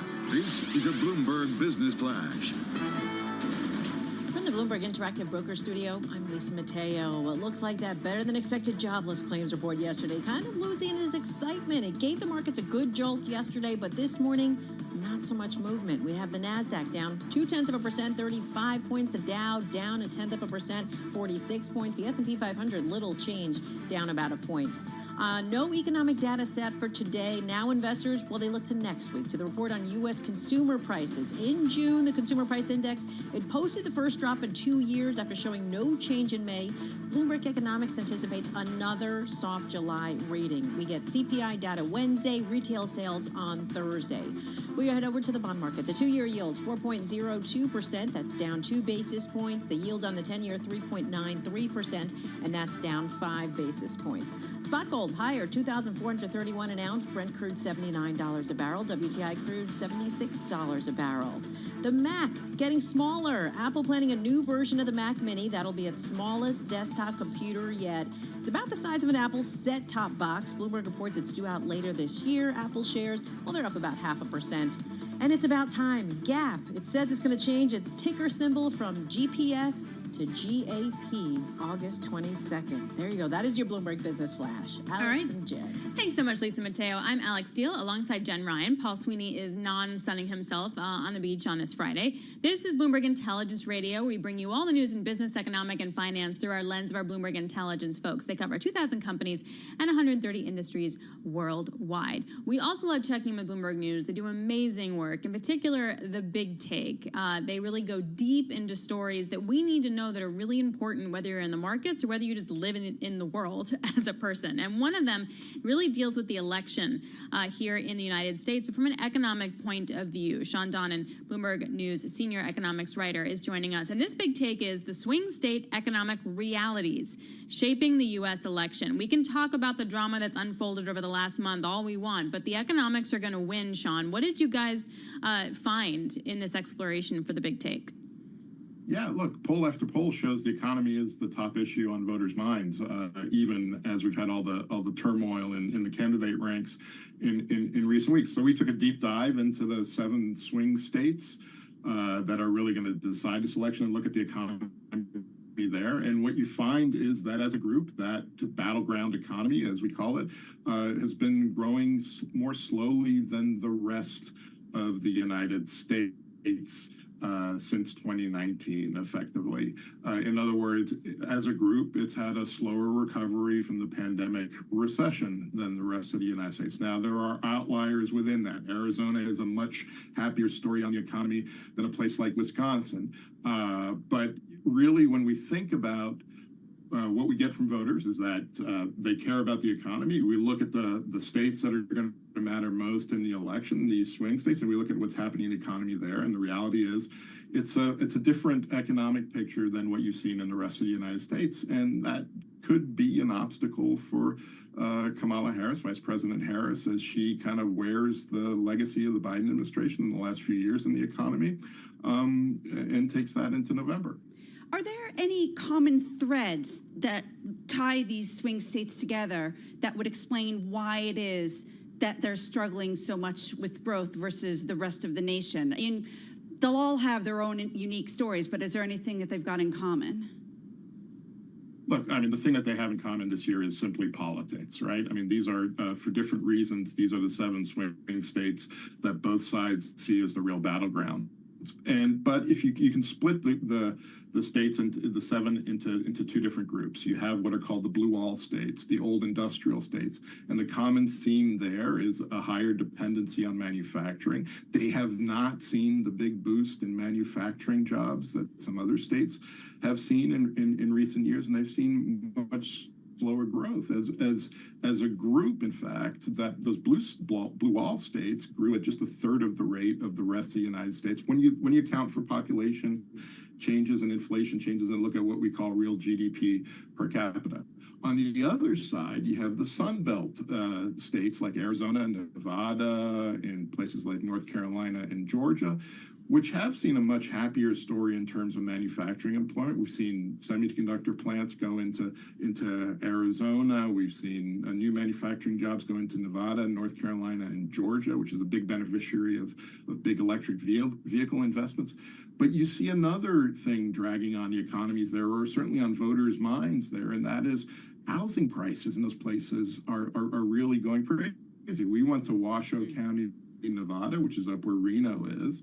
And Nevada is a state where you would spend, a median household in Nevada would spend 19% of its income on a median house in 2019. That's now up close to 37% of median income. And that's just a huge change in people's realities. Rents are higher. It's just a whole different level of problems. Those are very different from what you see in the blue wall states. But, again, these are states that have been brought together and that really are a group only because they're the ones that matter in this election. So Georgia in particular, let's focus there for a second. You write in the article that nominal GDP has grown almost 25% since 2019, but in real per capita terms, the economy has grown by just 2.5% in that time. Now, some of the things like the CHIPS Act, Infrastructure Act, even the IRA, a lot of, like Georgia, for example, is getting some of that money. Is that like a good thing or bad thing short term? Because it's going to bring more people to the state, but is that helpful for those that actually still live there now? Well, I think the way to think about what's happening in Georgia is there's a bigger pie in terms of the GDP in Georgia, but there's more people to share that pie, which means that the slice that everyone's getting is only a tiny bit bigger, 2.5% bigger than it was in 2019. And you see when you go to a place like Atlanta and drive through suburbs, you see, the housing price issues that I was talking about with Nevada, but you also see traffic, you see other issues. And I went out to Jackson County, which is on the kind of eastern fringe of Metro Atlanta. It's one of the fastest growing counties, both in terms of population and in terms of economic growth in the county. It used to be a largely rural place. It's gotten a big battery plant, Korean-owned battery plant that's moved in, that's making batteries for Ford and Volkswagen. And but you talk to, I sat down with a guy called Jim Shaw. He's a former banker who runs the local Chamber of Commerce and does economic development for the county. And he says, we're kind of chasing our tails here because we're creating jobs in this county, not for people who are here, but for people who need to come here to fill those jobs. And there's a lot of resentment locally about that growth, what's happening with housing prices, what's happening with traffic. And you're starting to see local communities tap the brakes and put new residential developments on hold and take a pause really to kind of think about the type of growth that they want. That's in some ways, that's a great position to be in. You've got this incredible growth, but you're starting to see a real kind of, some real questions creep in about on the ground in these places about that growth. Mm-hmm. Hey, Sean, we really appreciate it. Thank you so much. Sean Donnan, Bloomberg News senior economics writer, joining us on The Big Take. And you can read more of this story on the Bloomberg and at Bloomberg.com/Big Take. And that's why it's so interesting how the data points sometimes are fine. I appreciate that when you take a look at the jobs number last week, it wasn't fine, but the feelings are not fine. The feelings are not fine. And it was such an interesting point about the green jobs, the manufacturing jobs that are coming in. Externally, you think, oh, look, the jobs have landed. But on the ground, it literally is a problem for the people who are already there, which is hard to appreciate if you're just looking at the high-level numbers. Yeah, and then you get pushed out, and then you can't afford to live there anymore. And there's lots of anecdotal evidence sort of all around the country on that. So really interesting when it comes to, and then how do you pivot off of that? Like, how do you sell that if you're Vice President Kamala Harris on the campaign trail? I know, you're the one that bought the jobs there. You're the one that had the bill that created them. So if it turns out to have a bit of a backlash, how do you sell that? Yeah, exactly. All right, taking a look at these markets. Guys, it is definitely Friday. Markets are real thin. Volume is low. I got some questions about liquidity over this week, too. I think I'm going to harp a little bit on sort of what was technical this week and what was really economic-based in terms of the volatility and the sell-off that we've seen. All right, coming up, we're going to go go to the Olympics because breakdancing happened today. I don't want to give it away, but that's pretty cool. John Tucker doesn't like it, though. This is Bloomberg Intelligence.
company news headlines on Bloomberg Radio.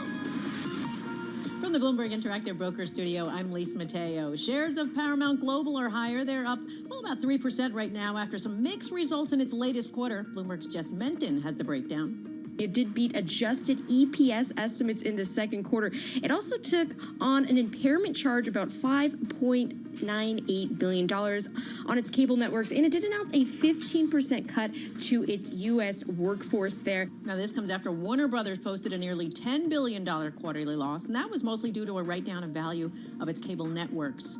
Disney investing overseas. The Financial Times reporting the company plans to spend at least $5 billion in the UK and continental Europe over the next 5 years. It's to produce blockbuster movies and TV shows. We have Disney down about 1%. Shares of Expedia are higher. They're up 8%. The online travel company reported better than expected results, but it did warn of softening travel demand. And Delta says the CrowdStrike tech outage that forced them to cancel thousands of flights, well, it could cost them a significant amount of money, $380 million in lost revenue this quarter. Delta is down about 0.8%. And JetBlue said to be in talks with lenders to sell $1.5 billion of junk bonds that would yield up to 10%. JetBlue is down just a fraction. To technology, Taiwan semiconductor manufacturing's revenue jumped 45% in July from a year ago. This was on strong demand for AI chips. It's an early sign the company may beat quarterly sales forecasts. ADRs up about 0.8%. Billionaire Larry Ellison buying a luxury hotel in Palm Beach. It's the O Palm Beach Resort and Spa. No word on how much he paid for it. And since we have extra time, analysts at Morgan Stanley say drinkers swapping out cognac for tequila. That's right. That is your company news at this hour. I'm Lisa Mateo, and this is Bloomberg. This is Bloomberg Intelligence with Alex Steele and Paul Sweeney on Bloomberg Radio. Happy Friday, everybody. I'm Alex Steele alongside Jen Ryan. Paul Sweeney's off today. This is Bloomberg Intelligence Radio. We bring you all the top news in business, economics, and finance through our lens of our Bloomberg Intelligence analysts because they cover 130 industries and 2,000 companies worldwide. Let's keep you up to date now on world and national news. And for that, we go to John Tucker. John? All right, Jen and Alex, tropical depression Debbie was draped across the Virginia-West Virginia border early today, finally picking up speed as it threatens to sweep through upstate New York and across northern New England and southern Quebec through Saturday. Now, Bloomberg meteorologist Rob Carolyn says a tornado watch has been extended for the Washington, D.C. area into northern New Jersey. There's turning in the atmosphere, so any of the thunderstorms that fire up through 2 o'clock this afternoon, they do have the potential for some rotation and the ability to produce some weak tornadoes, so that's why we're concerned in the corridor stretching from northeastern Virginia right up through eastern Pennsylvania and into western New Jersey. Debbie, which first came ashore in Florida as a hurricane Monday, has killed at least 7 people and pushed more than 100 rivers into flood stage. Former President Trump says he's agreed to 3 debates with Vice President Kamala Harris next month. Trump previously suggested he didn't see a need to debate. In an hour-long news conference in Mar-a-Lago, the former president saying he wants to debate her September 4th on Fox, September 10th on ABC, and on NBC September 25th. I just look forward to these debates. I think it's very important that we have them. I hope she agrees to them.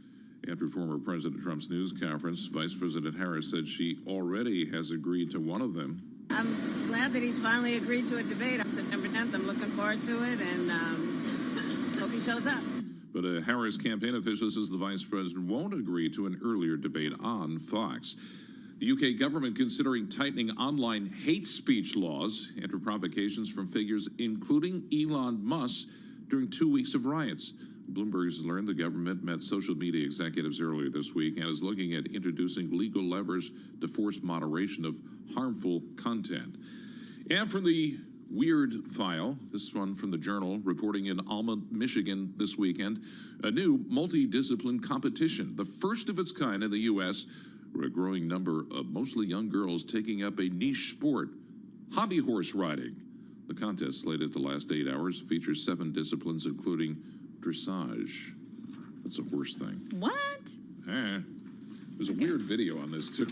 Okay, that's global news. something. 24 hours a day, whenever you want it with Bloomberg News Now. I'm John Tucker, and this is Bloomberg. Hobby horses. These competitions can last up to 8 hours. I don't even know where to go from there. I wouldn't even know where to get a hobby horse. I mean, Toys R Us? They still exist. Let's stay with sports. Let's stay with real sports for a second. No offense to hobby horse lovers out there. Real sports, quote unquote. I'm not talking about breakdancing. I'm talking about the stuff you get when you win the Olympics. So here in the U.S., right, you get a medal. If you're good enough, you get some endorsements, you get some fame, your schools love you. If you are some members of other countries, if you win an Olympic medal, you get other stuff. So one gentleman, Carlos Yulo, won 2 Olympic gold medals for the Philippines, and then he also will get a congressional medal, at least $350,000 from the government, a free set of headlights and fog lights, free wedding photography, haircuts, and furniture, and more food than he could eat in an entire lifetime. This is according to the Wall Street Journal. Which is fantastic. It sounds a little bit like the gifts you get after you win an Academy Award. Oh, yeah. Except more food, maybe. Except more food. Fog lights? I mean, you know, sure. So one gentleman who won judo gold for Kazakhstan also received a herd of 100 thoroughbred horses, a Lexus, and a guarantee of a smooth ride no matter his method of transportation, because the local administration laid new asphalt on the road to his house. That is really quite something. But I guess one question I have, you get all this food, strawberry ice cream, mac and cheese. How much does the likes of mac and cheese figure into the diet of an Olympic gold medal winning gymnast? That's a great question. It is a great question. Maybe his kids. I don't know. But that's kind of awesome. I guess what would you guys ask for? Oh, fog lights, right? You'd ask for like a new top of like my table list. saw and like fog lights. I want a hobby horse. You want a hobby horse? Nice. Way to bring that back. I appreciate it. There you go. More Bloomberg Intelligence up next. This is Bloomberg.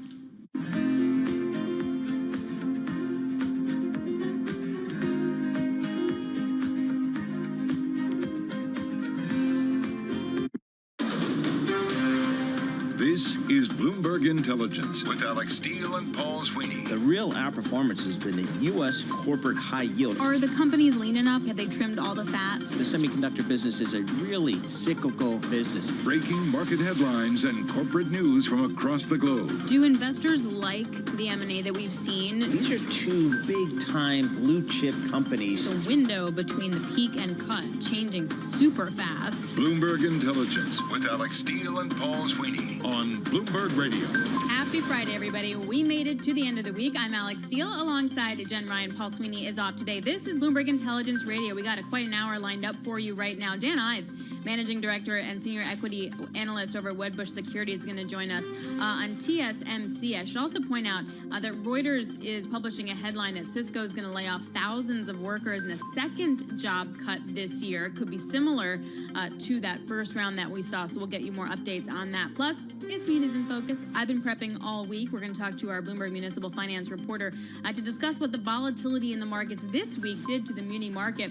And plus, Erica Mashmeyer is portfolio manager at Columbia Threadneedle Investments. What do you do after a week like this week? But first, let's get you up to date with the business flash. And for that, we go to Charlie Pellet. Right, Charlie? thank you very much, Alex Steele and Jen Ryan. Here's what's going on. We have got the Dow, the S&P, NASDAQ 100 index in the green. Russell 2000 remains lower, down 0.2%, but a wild week for markets, ending with subdued action in stocks. Traders do remain cautious after a historic surge in volatility. Following its biggest rally in almost 2 years, S&P 500, little change right now. It is up 0.2%, up 11 to 5330. Dow Industrials up 24, up by about 0.1%. NASDAQ up by 0.1%. The NASDAQ 100 index higher by 0.1%. I mentioned the Russell 2000. It is lower now by about 0.2%. The 10-year 3.94%, with the 2-year 4.03%. Gold little changed, up $1 the ounce to $24.28, and West Texas Intermediate crude oil up 0.7%, 76.72 for a barrel of WTI. Julian Emanuel is chief equity and quantitative strategist at Evercore ISI, and he told us this morning he does see a sense of calm returning. Every little once in a while, every few years, you get a really strong signal from the options market. And on Monday morning, before the opening, there was abject panic. And if you look at the last 40 years, every time you buy abject panic, a year later, you've made money. Julian Emanuel of Evercore ISI. And repeating an earlier headline that Alex brought us moments ago, Cisco to lay off thousands in its second round of job cuts this year. This, according to Reuters. Reuters says Cisco could announce those job cuts as early as Wednesday. So again, recapping, we do have U.S. equity markets trading higher right now. S&P 500 index up 12, up by about 0.2%. Cisco shares, they are now lower by 0.8%. I'm Charlie Pellet, and that is a Bloomberg Business Flash. All right, Charlie Pellet, thanks so much. Alex Steele alongside Jen Ryan. And just for perspective, back in February, Cisco Systems cuts about thousands of jobs after a slowdown in corporate tech spending, which we are still seeing to some extent, unless you're talking about AI. And that affected about 5% of Cisco's workforce. Jen Ryan, on the economy side, like when you see these kind of layoffs, are these one-offs, or do you guys get worried at the desk? What do you guys do? Well, it's hard to have a big takeaway from it because there's a lot of policy levers that officials can pull to make sure that the strains on the consumer get relaxed. And one of these big levers is a Federal Reserve rate cut coming up. Right. So it's hard to make a call at this point, I would have thought. Right. You guys had a great piece out about labor hoarding, too. Right? Like or earlier this week, the companies have hoarded labor, and if things don't get better, like that's their lever to pull if top line sales don't tick up. Yeah, indeed. And it's just like the guest that we were listening to was saying, it's like if you wait a little while and it turns out to be the shallowest of dips, then you're ready to go with your labor force, and you're not going to have to spend all that money again to build it back up. Right, it's like what we left over from COVID. All right, let's get you some individual movers, though. Cisco stock is down by about 0.6%, but other stocks are moving a lot. And Alexandra Semenova is Bloomberg Equities reporter, and she joins us here in the studio. Let's start with Expedia. I mean, in some ways, it wasn't that much of a surprise, right? Like Airbnb didn't have a great outlook. Bookings didn't have a great outlook. Right. What's interesting to me is that the stock is moving higher. It's up about 8% right now. Of course, the company did post better than expected results, but that warning about, travel demand slowing, I guess didn't spook investors, especially interesting given the fact that it's the latest sign of travel slowing more broadly based on what companies have been saying this quarter. We've gotten similar warnings from Airbnb and Booking Holdings, perhaps a sign that maybe there is some slowdown in the economy. Airbnb, of course, earlier this week plunged the most in 2 years after it said that it saw its slowest growth since 2020, kind of saying that people aren't booking trips in advance ahead of time the way that they used to. But I wonder, tell me what you think about this. Is this the industry returning to normal? The revenge travel is gone. And in fact, demand had been so strong that the industry couldn't cope, and there was just like too much of capacity. It certainly seems to be that way. Bank of America is a firm that talks about this a lot. It's not so much that the economy is on the brink of some sort of massive slowdown, but rather that we're returning to normalcy from extremely high levels on jobs data, consumer spending, all these factors. Yeah, that's such a good point. There are also some other, talking about like, okay, you're not traveling, but you are definitely paying that $20 for a salad. Sweetgreen had a super solid outlook and the stock moved quite a bit. Yeah, look at that move. It's up 25% right now. This is after it boosted its full year revenue forecast. It reported great growth across its store sales. And it's interesting because Sweetgreen, along with Chipotle and Wingstop, are some of the fast casual restaurants that have been outperforming recently. But more broadly, fast food competitors have been kind of having a hard time given the fact that inflation is still straining consumers.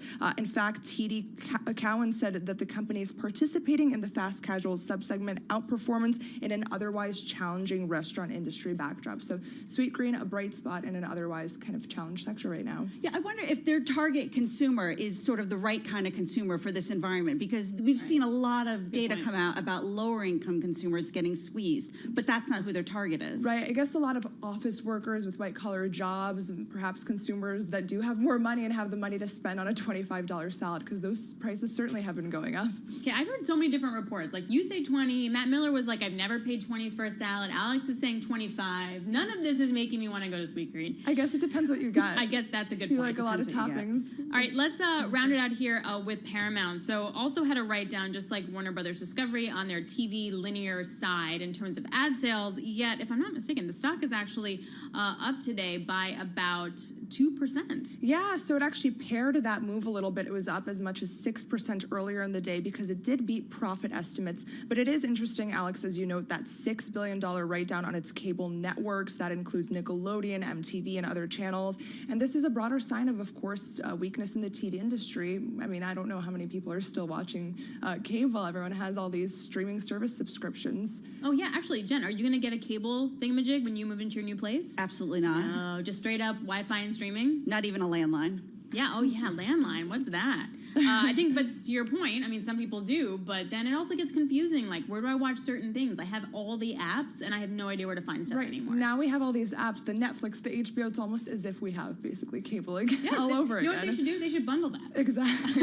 and we're right back where we started. Sell it at a discount, everyone, and then you need a special box for it. Yeah. Right. Oh my God, that's so weird. It's like what we already had. Okay, Alex, thanks a lot. We appreciate it. Alexandra Semenova, Bloomberg Equities reporter. That'd be really funny because you do kind of need a little box for that. You do. That's funny. All right, let's get to the tech news here. So Cisco potentially laying off thousands of workers. This is reporting from Reuters. It could look very similar to what we heard back earlier in this year when they laid off about 5% of its workforce.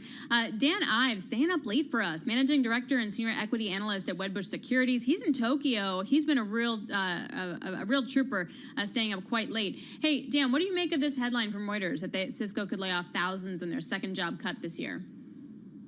Look, I mean, they continue to have struggles, similar to what we see with Intel. And I think you're really seeing almost a have and a have-nots in tech. And I think Cisco's struggling. And this just speaks to some of the I think, issues they're going to have. But look, you cannot cut your way to growth. And that's going to be the issue for Cisco going forward. Just looking a little bit more at that point that you can't cut your way to growth. I mean, this is not obviously the only company that's doing job cuts. I mean, Alex was just talking about this at the start of the hour. What's your take on what the legs are, what the momentum is for job cuts in the industry? Are these all one-offs, or is this something that we're going to be seeing more of? Look, Cisco's in the right lane going to 45 miles an hour. And so many of the rest of tech and AI, they're in a Bugatti going 100 miles an hour in the left lane. And I think what's going to happen here is you'll continue to see layoffs. I mean, look, if you looked up disaster in the dictionary, you'd see Intel. Look at Cisco. It's a have and have nots. There's actually a lot of growth that's happening in tech in terms of what we're seeing from hiring, but it's really the strong that are getting stronger. But look, that's why Cisco did Splunk acquisition and others. They're going to have to really do that through M&A. Well, to that point then, is this just basically companies are diverting a lot of their spending to AI stuff, so their other stuff is not being spent on, which hurts guys like Cisco? You can also make an argument that it hurt Five9, for example, the software company. Like, is that what we're seeing? Look, I think to some extent. But look, Cisco's had struggles for decades. I mean, it's really been on the wrong side of trends. They're trying against the right side of the trend. Look, AI it's disrupting sales cycle. It's taking spending from other areas. And that's why the strength we see in Microsoft, in Alphabet, and Amazon, of course, godfather of AI, Jensen, NVIDIA, and others, you also see weakness in others. And that's why in tech, it's really you're either on one side or the other. And right now, unfortunately, Cisco's on the outside looking in. Can you talk a little bit about the equity sell-off? And, I've seen some comments that this has removed some of the froth in big tech, and maybe it's a time to get back in. What do you make of that? I think this was a golden buying opportunity. I mean, that's always been our view in terms of these macro fear, white knuckle events. The AI party is still 9 p.m. in a party that goes to 4 a.m. And we're going to have scares. I'm not going to say it's going to be 100% smooth, but everything we're seeing fundamentally and what we're seeing from our checks continue to show growth's going to be there. And I think we're going to see this tech bull market. It has sea legs. But look, the bears, they've been raw. Bears have been obviously hesitant on this, and they'll continue to come out in terms of fears like we saw this week. Do you think, what kind of risk event do you think NVIDIA earnings at the end of the month is going to be? Because I think we have Jackson Hole on the same week, so it's going to be a lot. Plus, it's the last week in August, right into Labor Day weekend. What risk event are we set up for here? I think that's to get at the popcorn moment in terms of NVIDIA. I mean, even if you look at TSMC and some of the breadcrumbs going into this robust demand in terms of what we see. And I think right now, the street needs to see that to just give further credence. What we saw in Microsoft, Palantir, Alphabet, ServiceNow, and others in terms of monetization happen in AI. But that's maybe one of the most anticipated earnings calls for hearing from Jensen and NVIDIA probably in the last 4 or 5 years. So let's look past that earning call, and we're looking at late September. We've had perhaps 25 basis point Fed rate cut, maybe even 50. But what we're also going to be seeing is probably more evidence that the economy is slowing. So what does that do to the demand story for all of this AI? Yeah, look, but right now, I mean, balance sheets are as healthy as they probably have ever been. I mean, if you go back to the last decade or more, and you look at a once in a 40-year cycle in terms of AI spend, and as this sort of, I'll call them as a Goldilocks scenario plays out, we get through September, I think 2025 numbers come up in terms of for tech, and you're going to have more and more investors needing to play these names going into the next year because of where the growth is. And I think that continues to be the issue. Growth is in tech, and that's why I'd rather pay up to play these names that continue to outperform. Let's go to TSMC, you mentioned that. So sales soared 45% in July, accelerating its pace of growth from that June quarter. And that's all about the strong demand for AI. Just walk me through when you see these kind of numbers, like what goes through your head? Look, it goes back to any of the bears that have been sitting in those caves in hibernation mode the last 18 months. When they say AI is hype, look at those numbers. It goes the exact opposite. And I think we'll see the same with NVIDIA. We saw it with Microsoft and others. That is eye-popping growth.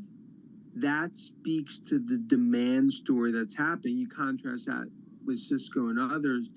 That's where the growth is. And that just gives further and further credence to the AI revolution playing out.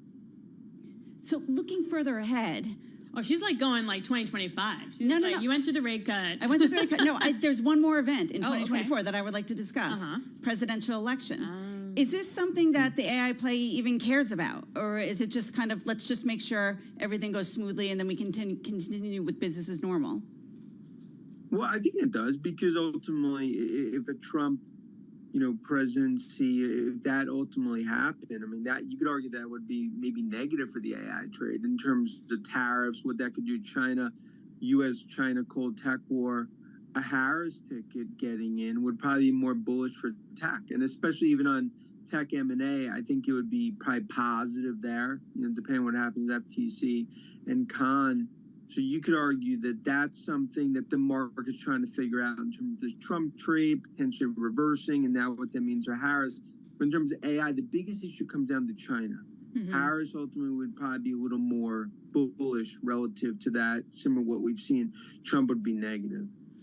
Before I let you go, Dan, when you take a look at the winners, right, just hit me up with some of the losers right now. I mean, losers are Intel. Mm-hmm. Cisco. I think a lot of legacy tech, you could argue like even some of the IT services are probably net losers here. And in terms of the winners, I think that's clear. But that's why it's a have and a have-nots. And I think it's becoming more and more evident. And also, just could you say AI 40 times in a conference call doesn't mean you're an AI player. Right. And I feel like we learned that soon. I feel like the first quarter when NVIDIA had that breakout, okay, if you said the word AI, that was cool. And then after that, we changed. Dan, another question. Do you sleep when you're there? Because I say that because like I've seen you on TV at like 6 a.m. and then I've seen you on the close with me at like 4 p.m. and you're in Tokyo and there's a time change. Like, do you sleep when you're there or what happens? I do sleep. It's been an unusual week given what, what's happened here in Tokyo and across the markets, but yeah, I do sleep, and I'll be sleeping a lot this weekend. Okay, I bet you will. All right, Dan, we appreciate it. Dan Ives joining us from Tokyo, joins us from Wedbush there. So I guess the question then becomes when you take a look at the market is what you want to price in now versus later and what's already sort of in the market. And I look at, say, Paramount, for example, right? Like it had a write down. In some ways that was no surprise because what happened with Warner Bros. Discovery, but the stock is up. Like if we're priced in for something not great, like Cisco stock is only down like what, 0.6%? Yeah, I think I have a lot of stock in the idea that it's August. Yeah, fair enough. Yes. And liquidity is an issue for sure. Cisco's down by 0.8% on that report. They're going to do more job layoffs. But when we get to the point we're already priced, then do we see some kind of stabilization? All right, much more coming up in the next hour of Bloomberg Intelligence. Coming up on the program, it's munis. It's muni time, guys. Munis in focus. What do we do after this week? A lot of volatility.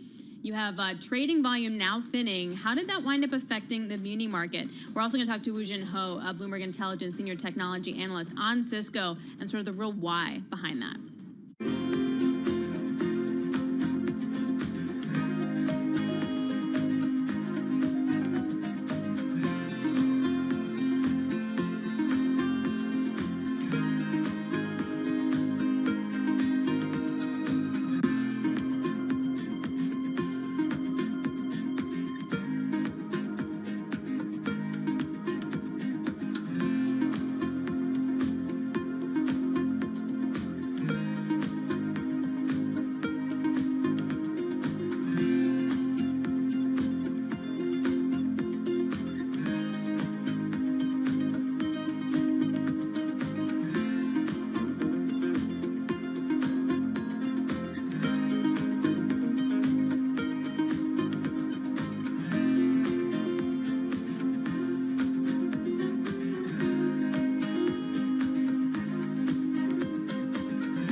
markets, headlines, and breaking news 24 hours a day on Bloomberg Radio, Bloomberg Television, and the Bloomberg Business app. This is a Bloomberg Business Flash. It's 11:21 on Wall Street. We do check markets all day long here at Bloomberg. We're repeating our top stories. Cisco going to be cutting thousands of jobs in a second round of layoffs this year. This according to Reuters, citing sources.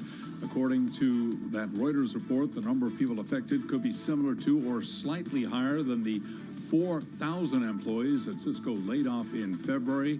Dan Ives is with Wedbush Securities. He was interviewed moments ago right here on Bloomberg Intelligence. Look, I mean, they continue to have struggles, similar to what we see with Intel. And I think you're really seeing almost a have and a have-nots in tech. And I think Cisco's struggling. And this just speaks to some of the I think, issues they're going to have. Both, you cannot cut your way to growth. And that's going to be the issue for Cisco going forward. Dan Ives with Wedbush Securities speaking to us moments ago from Tokyo. Cisco shares right now, they're trading lower. Cisco down by 1%. The Dow, the S&P, NASDAQ all in the green. A wild week for markets ending with subdued action. S&P up 12, up 0.2%. The Dow up 0.1%. NASDAQ also up 0.1%. 10-year yield 3.93%. The 2-year 4.02%. I'm Charlie Pelleton. That is a Bloomberg Business Flash. Now on Bloomberg Intelligence, Munis in Focus. Focus on Munis is brought to you by BAM, mutual insurers, municipal bonds that finance essential infrastructure and provides guaranteed income to improve any portfolio. Be part of building America. Invest in BAM insured bonds. It was quite a week in the market. It was a lot of volatility and a lot of confusion as to what triggered it. So I really wanted to see how that affected the bond market in the muni world. So joining us now to discuss is Nick Corello, Bloomberg Municipal Finance reporter. Nick, when we have a week like this, what happens